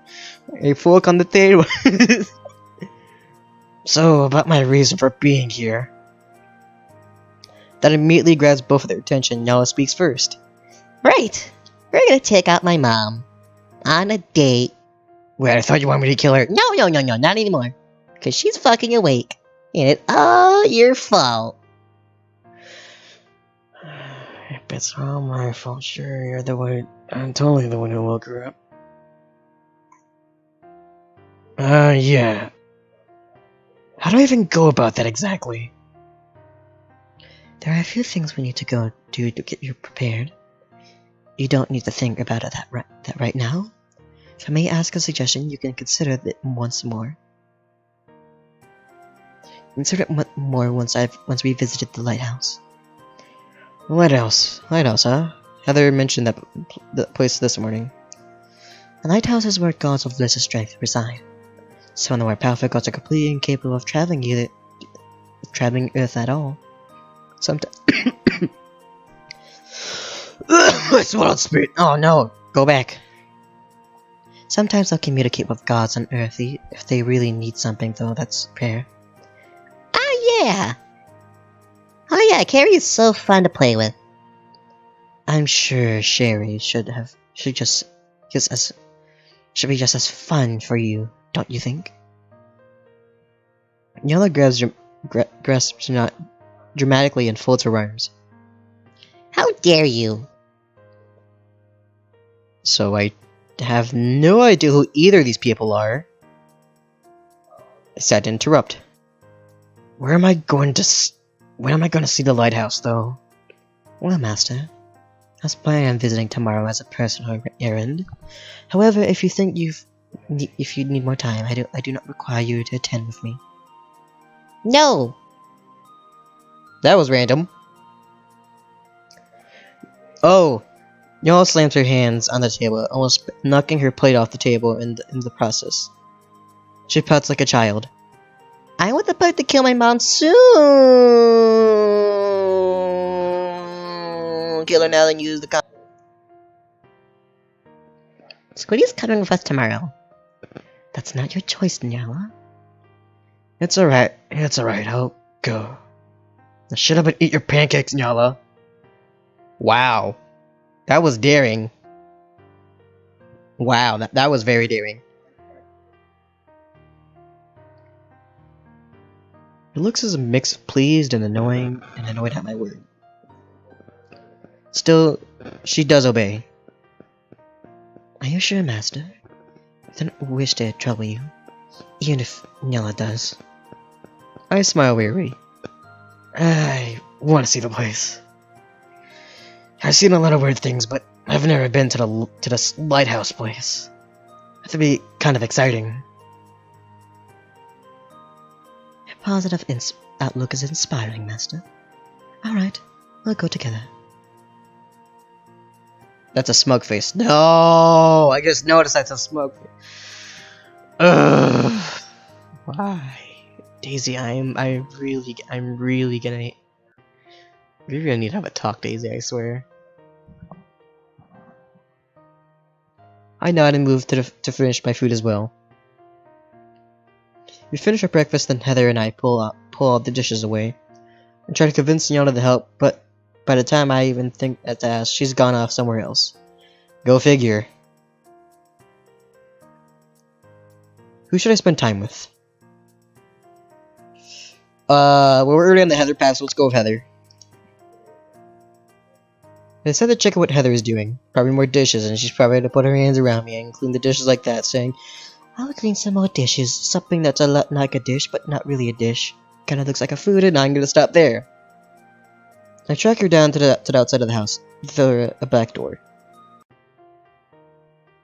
Seems to have created a little bubble of a backyard, invisible from the front entrance, since we checked there and hadn't seen it before. Rivers crouched down off to one side, tending to what appears to be a garden. To my surprise, she seems to have planted seeds and is watering them normally. Hey, Heather. Oh, she's pissed there. Let's check out this here. That is a mad face. That is a mad face saying, "Bitch, what the fuck you doing in my garden? Did I say you can come in here?" "Well, excuse me, I thought I could go anywhere." No!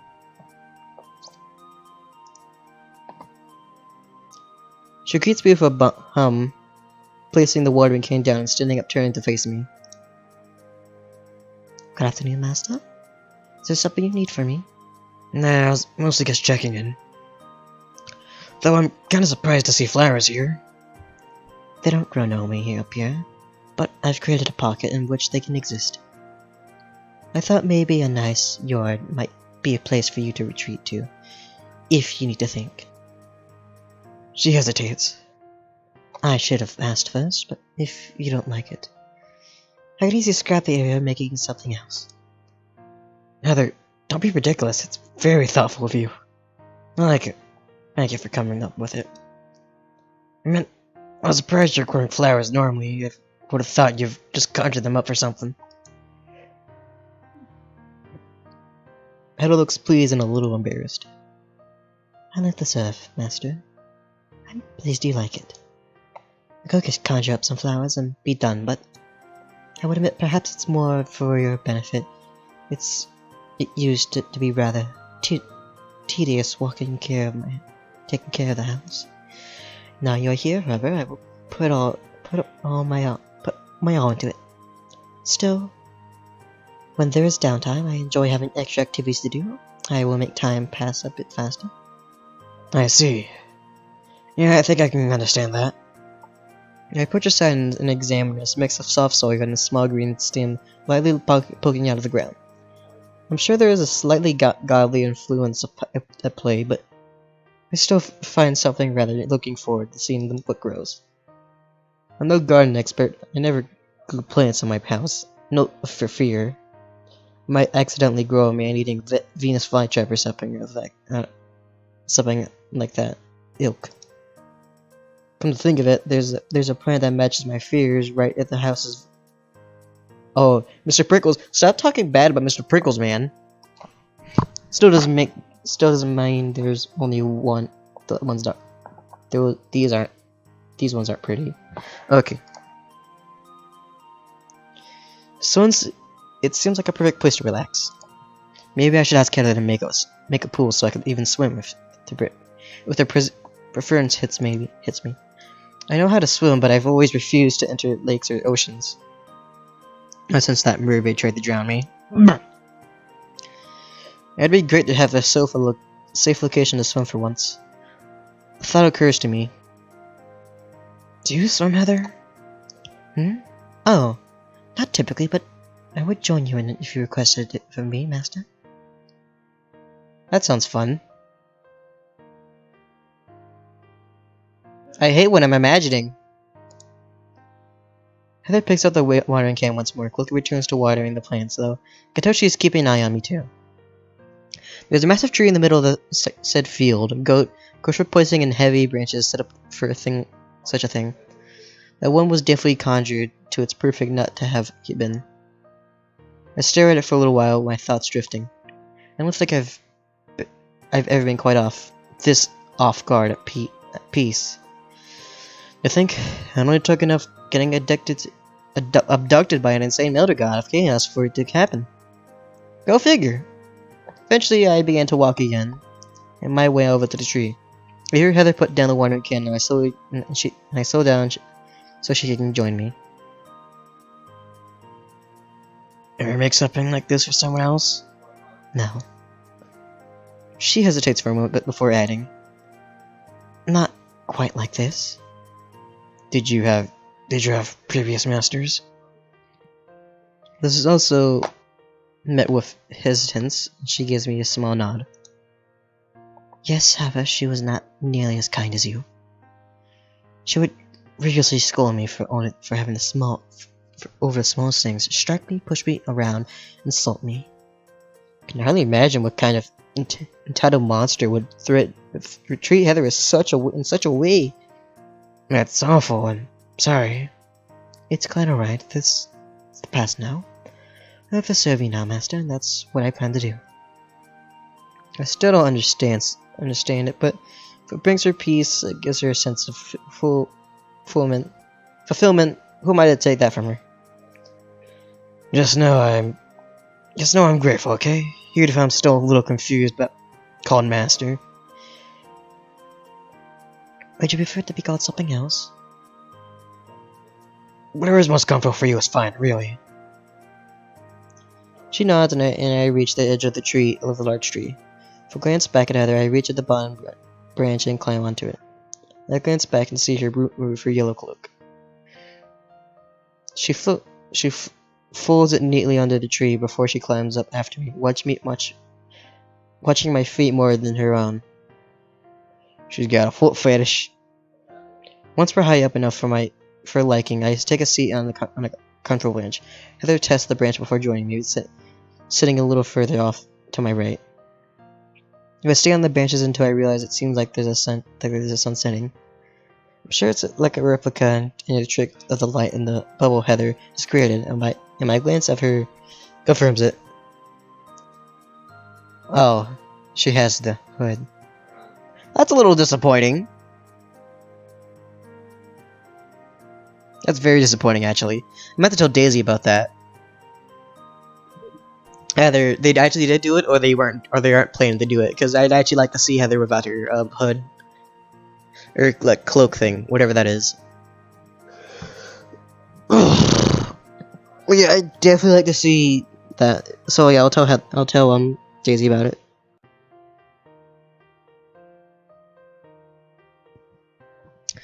Still, she's smiling with an almost hopeful expression. There's a burp there. I grin and nod, which seems to make her feel relieved. When it begins to get dark, I decide to head inside. I alert Heather, and together we make our way down the tree and head inside. I thank Heather for the time we spend tonight and move on to my room, preparing to go to bed.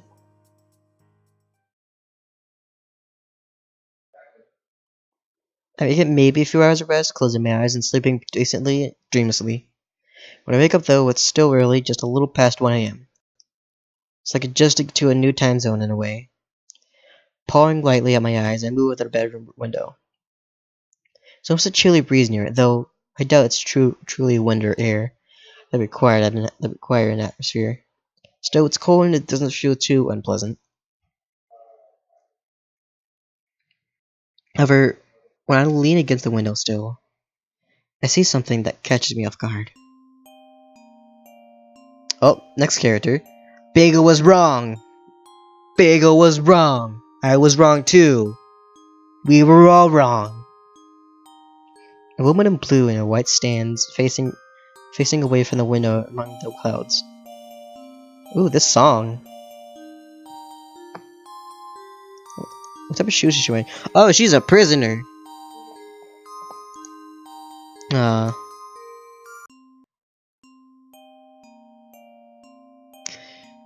She's beautiful. Looking composed and a little serious from where I'm standing. I wonder if she's lost. Facing away from me, but she's not walking anywhere. She has a shackle around her leg and a ball and a chain. It's a jarring contrast to the rest of her. Despite knowing it's a dangerous part of me, it's drawn to her. I couldn't possibly explain why.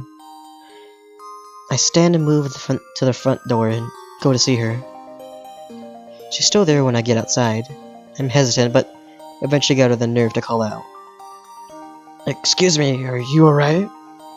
Her back straightens up in surprise, and she turns slightly to look at me. Her smile was warm. It's something about it is almost unfamiliar, something almost familiar. But again, an explanation as to why eludes me.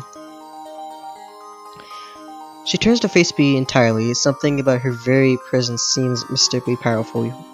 Even I know I should be nervous, terrified even. I'm not. Are you lost? A little bit, but that's okay. I find I have a fun way of being where I need to be. Who are you, little child? Don't call me little. She probably has the right to call me little. I almost argue that I'm not a child, but as opposed to these other gods' standards, every human is a child. My name's Squiddy. How about you? A look of surprise crosses her face, then one of delight and amusement. Oh, I don't think that's the right question for me. That's fine though. You wouldn't happen to have seen a little kitty, have you? A cat? You know, purple eye, single tail, stumpy tail, single eye, mingly little thing.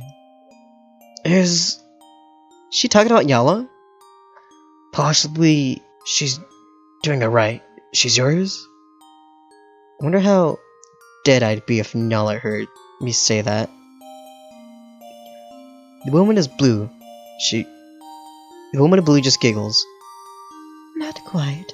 I can't talk to her right now though. Reasons.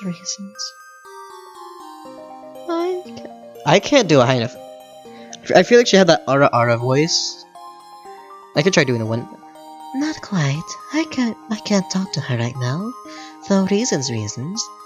But I want to make sure she's in good hands. She's a handful, but yeah. She seems happy enough. Then that's all that matters. Oh, thank you, Squiddy. One moves over to me and pulls me into a hug so tight that I'm not fully concerned that damage isn't done to my back. I don't like hugs. As many of you all know, I hate hugs. So, as much as this woman, as you see here, is very, very nice, I don't like hugs.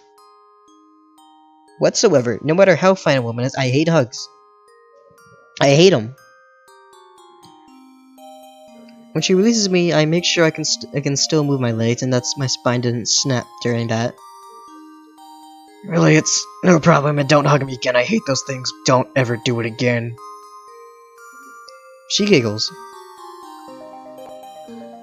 I shall say not.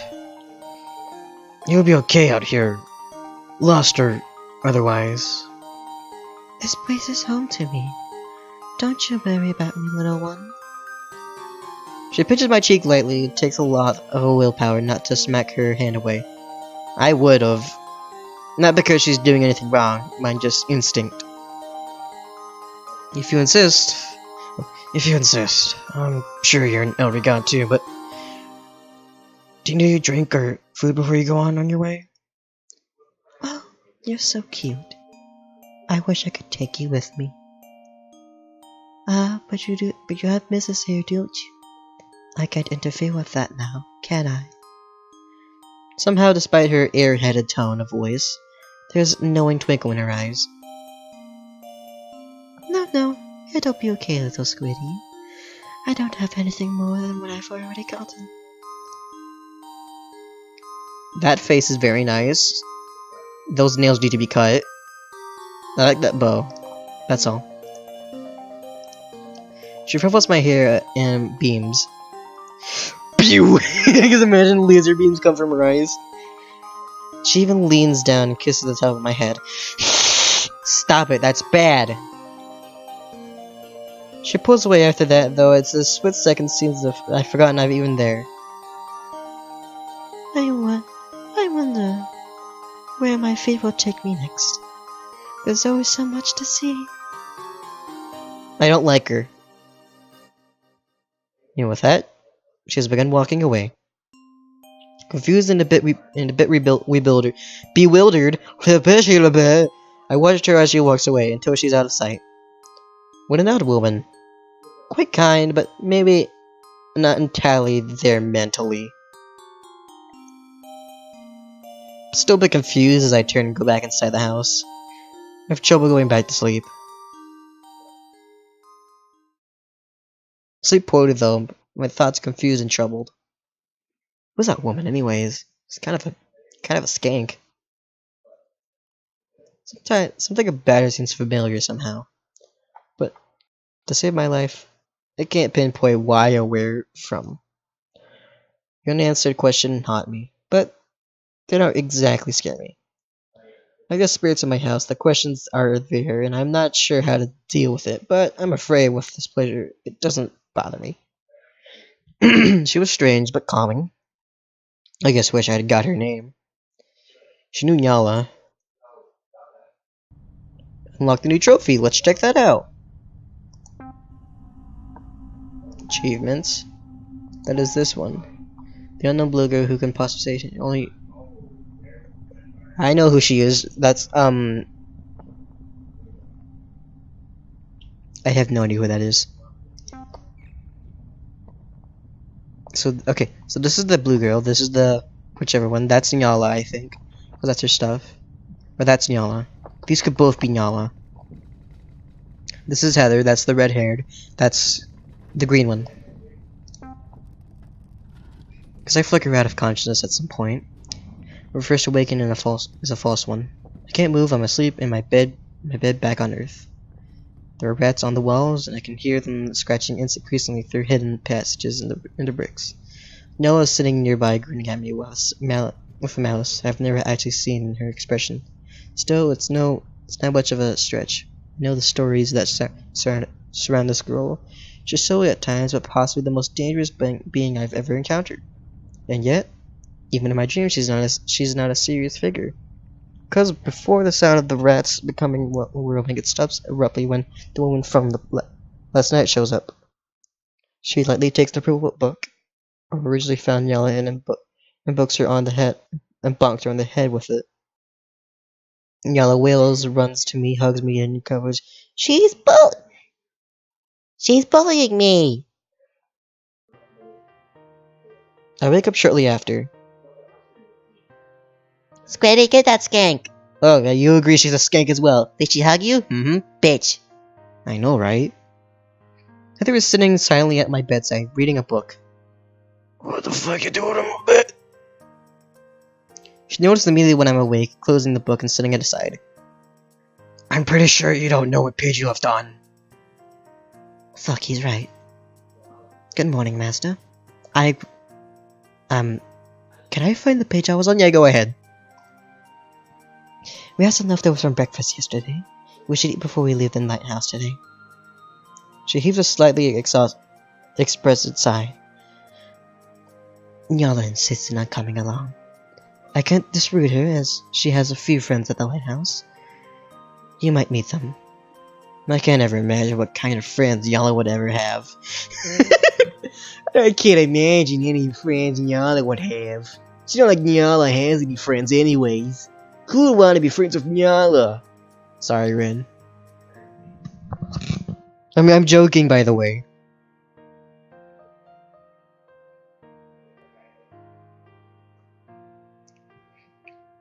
They're either just as troublesome as her, or they have the patience of absolute saints.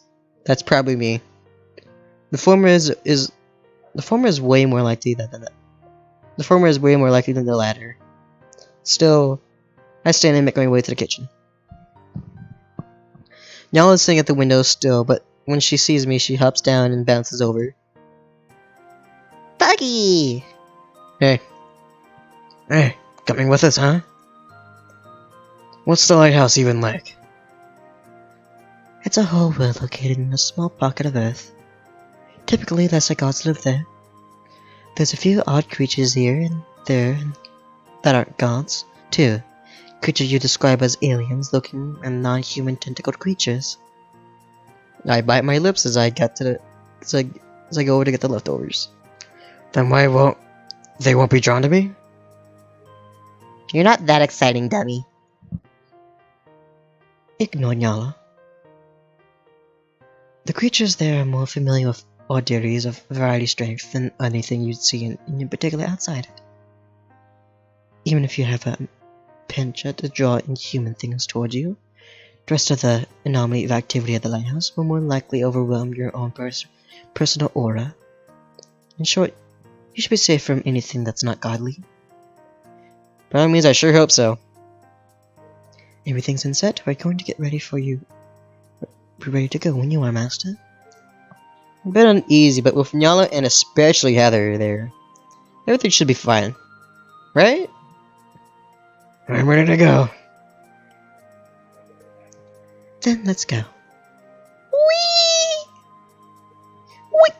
She disappears in a blink. Let me guess, you sent her to a realm of God. You sent her to a realm of pitchforks, did you? Mm-hmm. Yee! Heather grabs my hand. Whatever you do, Master, don't let go. Alright, we're here. Don't let go. But we're here. Don't let go. Let me savor this moment for one more second. I don't know where this is going. Just like that, we blink from the dreamscape and enter the pure darkness. The pitch blackness isn't there for long, but the pure nothingness is bouncing between realms, leaving me numb. The only thing is, we clearly feel the warmth from Heather's hand around mine. I'm not sure I imagine the other feelings. Somehow there's a chance it's physical. It's like living through thousands of sheets of slightly sticky beads. But I don't feel like that's. But I don't feel like that. But I don't feel that on my skin. It's like it's brushing against the fabric of my being. When they said lighthouse, they weren't kidding. The room materializes around us so quickly that I'm immediately disordered.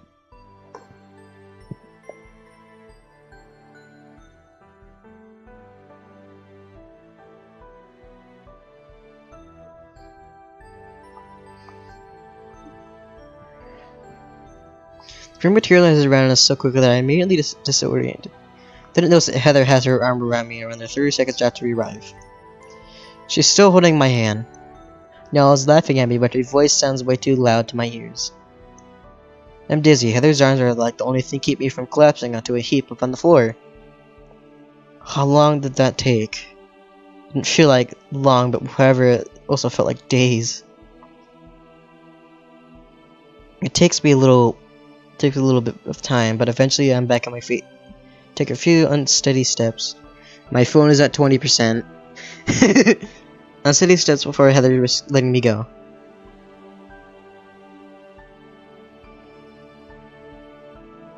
Nyala grins at me with amusement.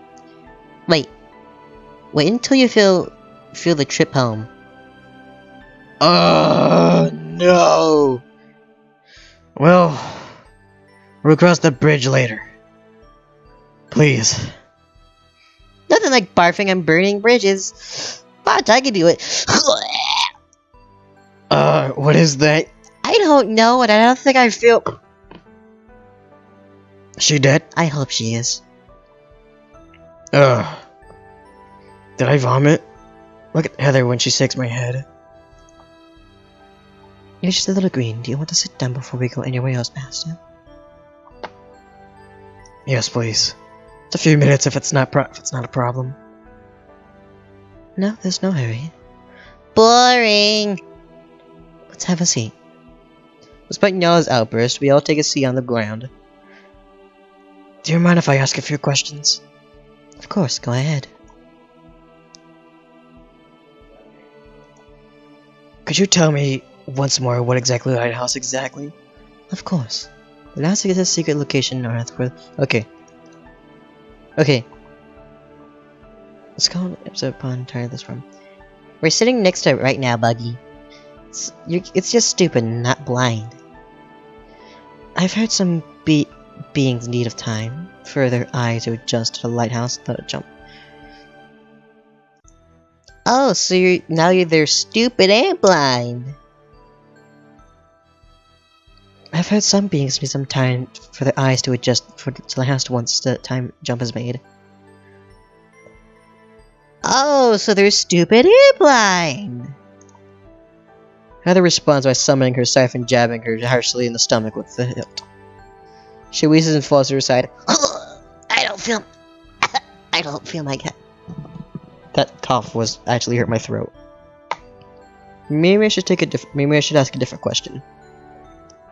Who lives here? Charlie, you mentioned other gods and creatures live here.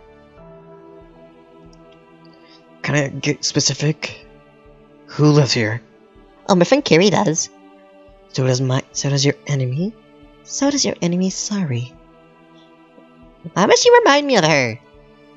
Aside from that, aside from them, the two names few. There's the wolf god, Mithra. Some lives near to Sherry's woods. They expect an argument not to trespass on each other's land. There's a group of spider people at the east lead of Aria, whose cursed souls are always hungry, so we won't be going near there. It's too dangerous, obviously. There's also a yeti named Ikarthia in the north and cave dwelling named Gwen underneath near the mountain. If it's too cold for us to survive in Gwen, you don't want to see Gwen. That's just a name of couple. It's amazing what exists under your nose. And you have no idea about it, huh? No kidding. Nyala seems disappointed that I agreed and didn't get angry at her. No more questions. As we begin to walk, my breath returns to normal. My nausea and dizziness ebb away from the time. We begin to make our way down the path towards the distant lighthouse. We're about halfway to the lighthouse when Heather pauses in her step. Nyala just keeps walking through. She looks over her shoulder when I stop too. Something wrong? We're being followed. No, we're not. I know if we were. Nyala folds her arms. Is Nyala wearing a different outfit? Was Nyala wearing that the first time? She's wearing a suit. Was she always wearing that? She was, okay. I guess never noticed she was wearing a suit. Is that bad? Depends on her mood. Oh, it's Nyala's theme again. I don't have much more time to consider it before I catch sight of a blur of red. Oh, it's her! My eyes lock and figure. I'm a little stunned by her agility and grace. It's like a forest fire combined with my voices. Oh no, my voice! Oh no. Alright, I think I'm better. What time is it? 11:12, okay.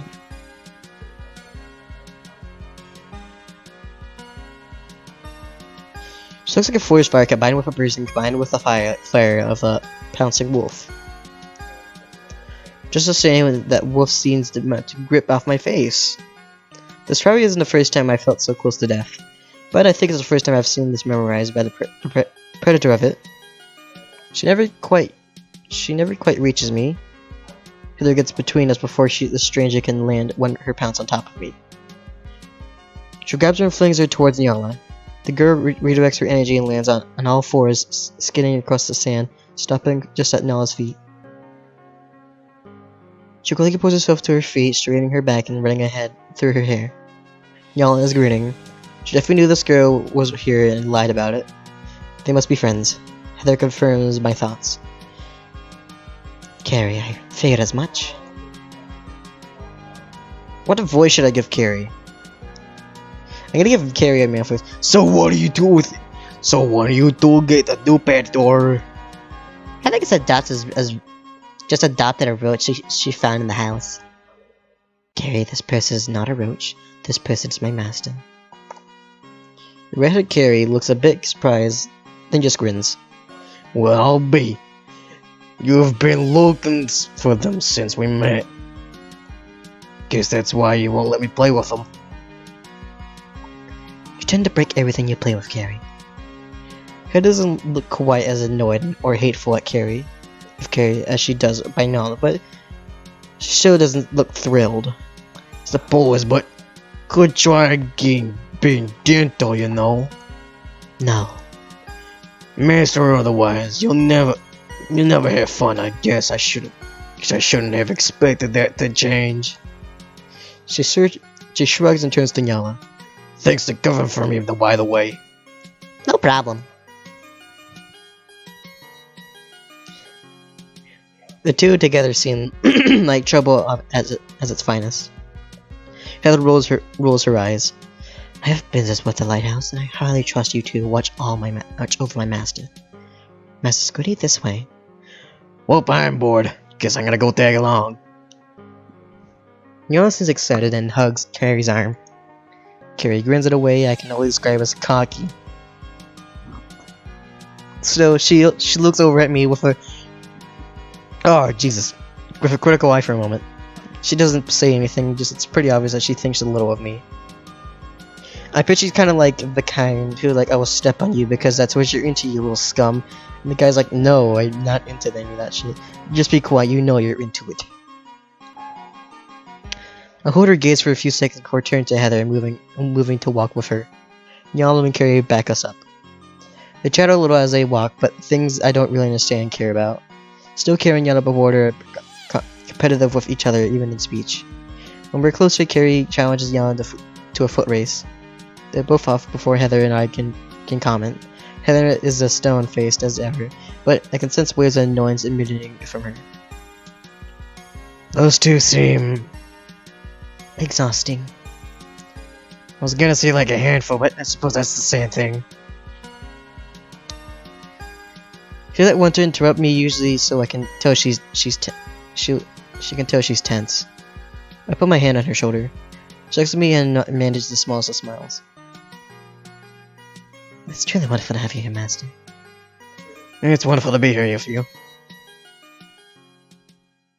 Reach the lighthouse after Carrie wins the race. I'm not surprised. It's no surprise to anyone. Well, no surprise to anyone but Nyala, who complains. No fair! Why are you so fast? Well, I'm just gonna no, go back. Just, why are you so fast? Huh? I wonder why with those short little stubby legs. For those things, I don't know what they call them. Meatsicles, there we go. She's taller. She's taller, Nyala. She's bound to have an edge. Don't blame me. You're down my height. Don't blame me on my height, human. I'm just more fit than Nyala. I spend my time outside roaming around. She might have an edge of written games, but when it comes to physical theory, I'm truly better. Nyala pouts. So, Nyala's crazy brain and your dumb muscle, I suppose I can see it. Nyala burst out laughing, and Heather quietly covers her mouth with her hand and looks away to mask her amusement. Carrie's not impressed. In fact, I think I've offended her. And where does that leave you, human? I piloted her tone, raising an eyebrow. I mean, I don't have anything to do with it. What do you... Exactly. You have nothing to do with this. You like a human. You're worth nothing in your eyes of us gods. That's probably true. But jeez, that really hurt me. Even the skank here. Was she really that offended? What the hell does she mean, like a human? Why is this thing even here? It's not like you could bring an ant to a gathering of gods. Even Nyala seems a bit surprised by her aggression. This was a little different, Carrie. Can't you tell? Not really. Don't think it really knows this place. Besides, plants have differently shaped leaves, but they're still leaves in the end. Look a little closer, Carrie. Nyala's grin turns to a little wicked. You know how ladybugs and lady beetles look similar but different aspects of them? I don't really get what you're going about, but go on anyways. Look closely, Carrie. Ladybugs are delicate. Lady beetles bite. Nyala grabs my arm, then Carrie's arm, then promptly pushes them together. Both of us look a little startled, but exchange a look. My expression matches hers. We're both kind of displeased being in such close proximity. Still, she sighs about asking, grabs my hair, and she begins examining my face, turning my head this way and that. Ow! Hey! Heather doesn't look pleased, but she doesn't intervene, so I assume I'm going to be okay. Carrie pauses as we lock eyes, but stare with a pensive expression for a long while. After a moment, she releases a soft, sharp laugh that lets me go. Where'd you find this thing, Nyala? I remember the skin that we pulled on during that process. This thing's a stupid ace! Well, thanks. Honestly, I think I kind of found her. My voice is killing me right now.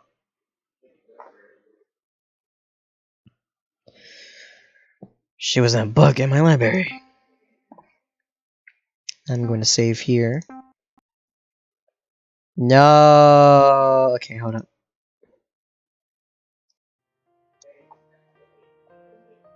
We shall do what we did before.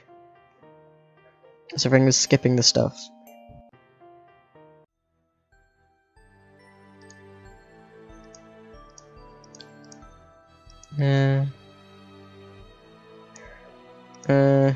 Let's do exactly the same things I did before. More questions.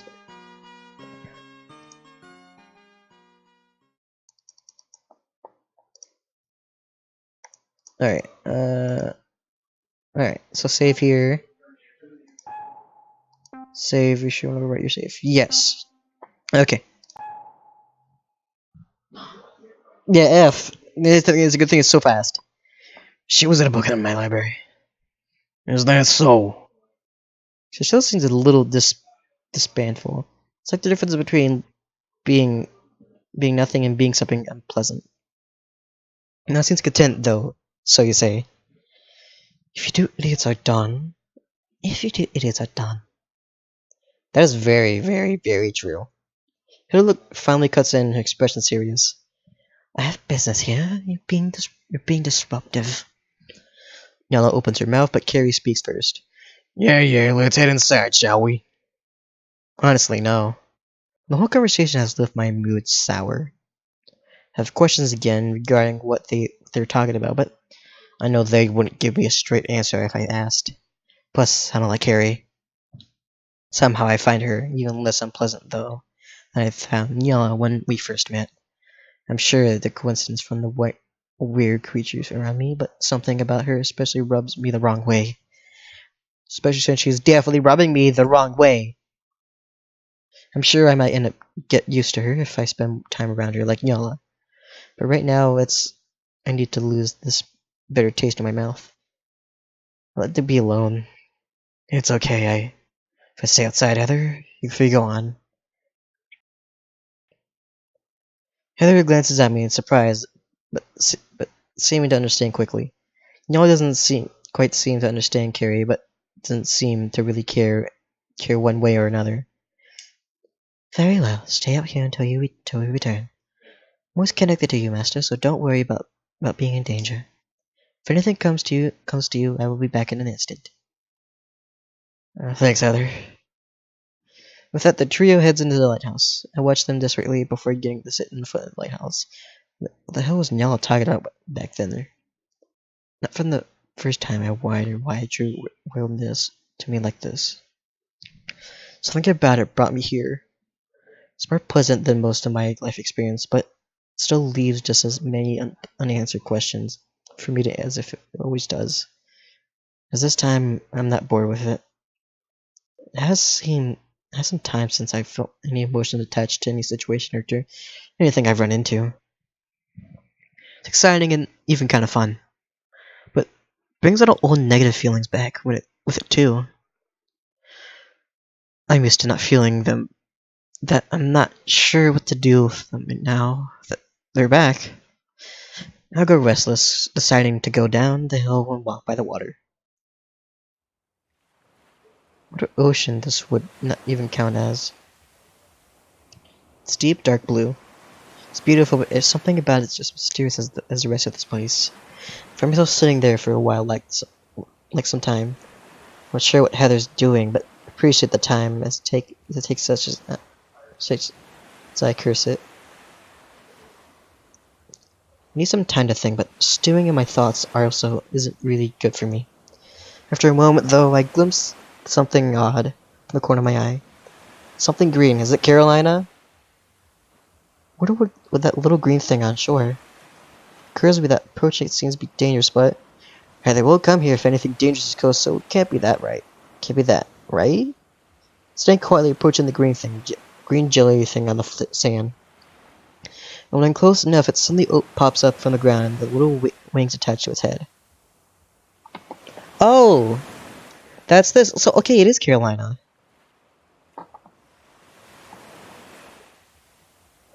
It makes some weird sounds at me. They don't sound aggressive, at least. A large button eye stares at me for a long time. I stare back, uncertain of what it might be. After a moment, it turns towards the ocean. At first, nothing happens, but then the ground begins to rumble. The ocean parts ways, opening away to deep green cavern in the sand. I stare in awe.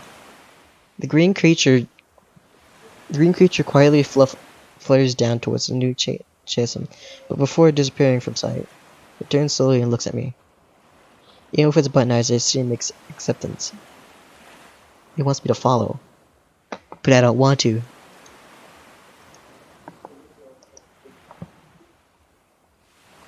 It's at 10%, so I might have to end stream early. When I say early, I mean at a good part, because like it's been about 2 hours, so I'll go to meet this last girl and then I'll end it off.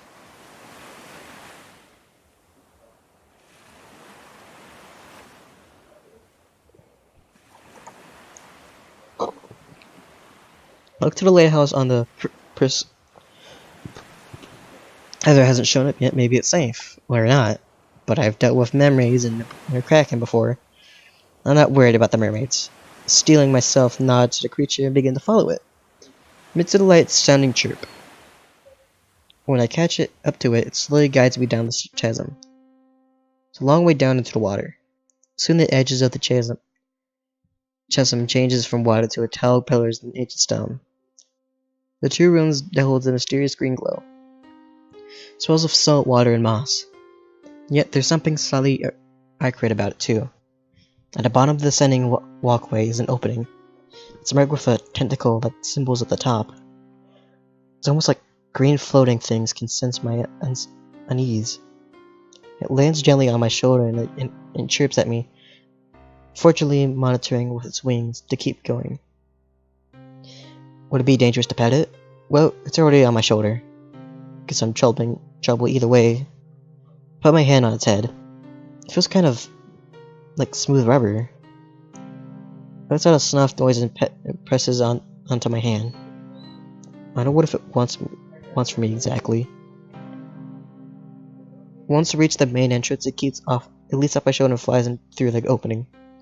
I hear a chirp followed by catastrophically of returning chirps of varied pitch. I quietly step through the entrance myself. Whoa! I uttered a string of carefully selected 4-lettered words. I don't know which green squid thing was with me. There was a dozen of them in this room. They fly and swirl around the path in their rooms a captive. Or the caps of water chained in various pillars of the room. It's a girl. Her deep green hair flows fluently around her. The pillar underneath her feet feels sinister for some appearance alone. I find myself staring for a long time at the sight. I get the impression that this person has been here for a long, long time. It takes me a few moments before I understand in a flash of realization what this green squid thing wanted from me. They want me to free her. I'm not sure how I reached the conclusion, but I'm obviously certain of it despite that. I narrow my eyes and focus. Approaching pillows, I test their strength. Despite seeming ancient, They're as sturdy as the day they were made. Whatever that was. Order to touch the chains, I'm going to have to enter the water. Otherwise, they're too high for me to reach. Lower ones are also attached to the platform. I don't think I can shake her much with those. So brace myself for possible danger. I start by poking poking the water bubble. Nothing happens, so I press my hand into it. Next, I feel a million green squid's button eyes stare on me as I act. It's unnerving. Still, I hop in the water bubble after more shaky breath. The water is beyond freezing, chilling through my soul. I don't think if a human less familiar with these things could be able to handle it honestly. I barely can. Oh, Carolina. I reach the floating girl and test the chains. They're pulled tight. There's no way they'll give any little for me to unwrap them. Suppose my best bet is to wake her up. I gently grab her shoulder and give her a firm shake. Her eyelids flare, but she doesn't wake. After a moment of thought, I try something else. I have to assume she's God like the others. In that case, maybe I can communicate with her in the same way. Because as I reach out my thoughts. Miss, you need to wake up. I get no initial response, but I do see her eyelids flare again. This time they're open a little more. I get a response after a moment, quiet and groggy. Who are you? My name is Squiddy. Your green-eyed button squid friends brought me here. I get a sense of amusement from her. My familiars?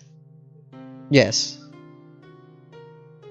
Yeah, it's getting hard to think.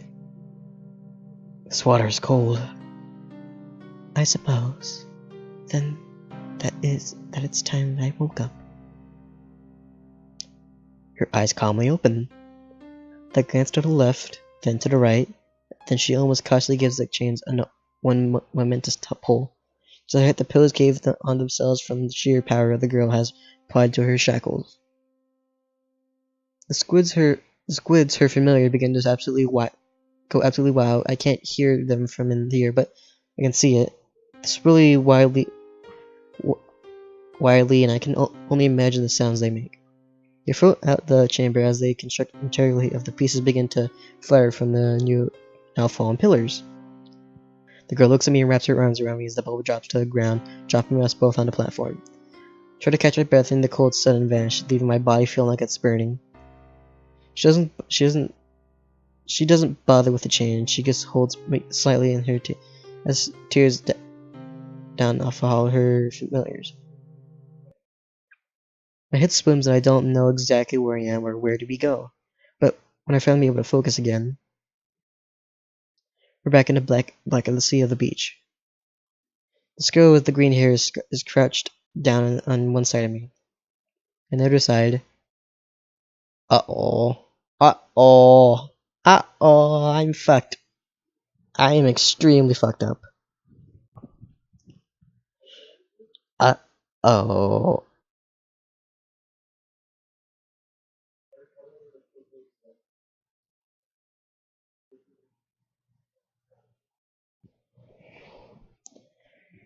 Master. Nyala, is this always getting into trouble like this? The buggy found me, so I'm got to say yes. My head is swimming still. I slowly try to sit up, but Heather keeps a hand on my shoulder. Take a moment to breathe, Master. After a moment, I hear her ask, Who are you? Why did you seek my master's help? I knew it, it's Carolina. I'll have to give her the same voice, because I can imagine they have the same type of, voice. Calming and, nice. I am Carolina. I did not intend to call for your master. My familiars just found them.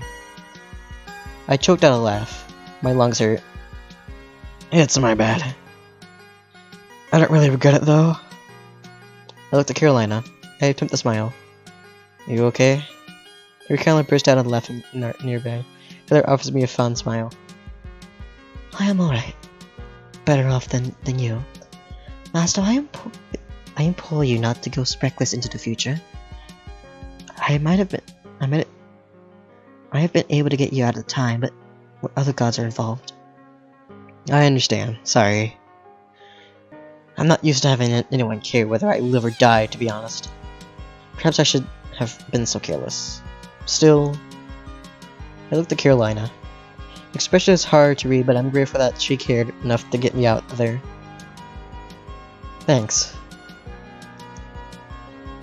You're thanking me? I should be thanking you. I suppose. Get the setup whether Heather doesn't stop me this time. Nyala bounds over to Carolina and quickly examines her. I didn't think you were here. She's pouting clearly despite her own lack of knowledge. Carolina and Nyala stare at each other for a long while Carolina quietly pinches both her cheeks. Ah! Don't pinch my cheeks. I'm not a child. I beg to differ. She says, sounding exactly like a child. I'm Nyala! Fear me! Meow! Carolina clearly unfazed continued pulling at her cheeks for a few more seconds before she stops. Not because she fears Nyala, but because she grows bored of the activity. Or so I assume. As the two bicker, I slowly pull myself to my feet. Oh. Heather aids me. Let me ask Heather. Of course. What exactly do you know about the lighthouse? I never really get the chance to ask. Heather gives a soft sigh. I'll show you. Can we walk? Can you walk it? I think so. Not bad recovery. At least you're not whining. For crying out loud. This again? Yet you still are. Excuse me? You heard me. You've been whining about my presence since we met. You could afford to recover a little better. Carrie looks like she wants to burn me alive where I stand. Heather decides to usher me along. Okay. Before she can try. Okay. Nyala seems to have missed the chance to give her own irritation at Carolina. Carolina, however, seems to have heard the exchange. Hard to read as ever, she follows tightly behind me and Heather. Carrie falls back, looking huffy beside Nyala. That stupid pest would be dead by now if not for Heather. She and Nyala do not follow. Carrie, however, yells one more thing and met me before they leave. I bet you'll find me later on your own. See how tough you are then. Heather sighs once they disappear into the distance. We're about halfway to the lighthouse when Carolina speaks up. Young one, she has a point. I will admit, I can't help but wonder, Master, how you have lasted so long without assistance. Ouch, that stings. Everything on Earth becomes a little repetitive after a few years. I developed strategies. I won't say that there wasn't a little bit of luck involved, though. A little? I sigh. Is now an appropriate time to suggest it was divine intervention? Because I genuinely couldn't tell you. It all blurs together in my head after a while. It's been a long time. This is the most unique situation I've probably encountered ever.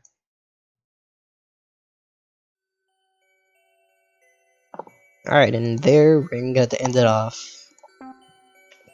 This was a very good game, and I can't wait for the full release to come in. I can't believe this is actually the demo.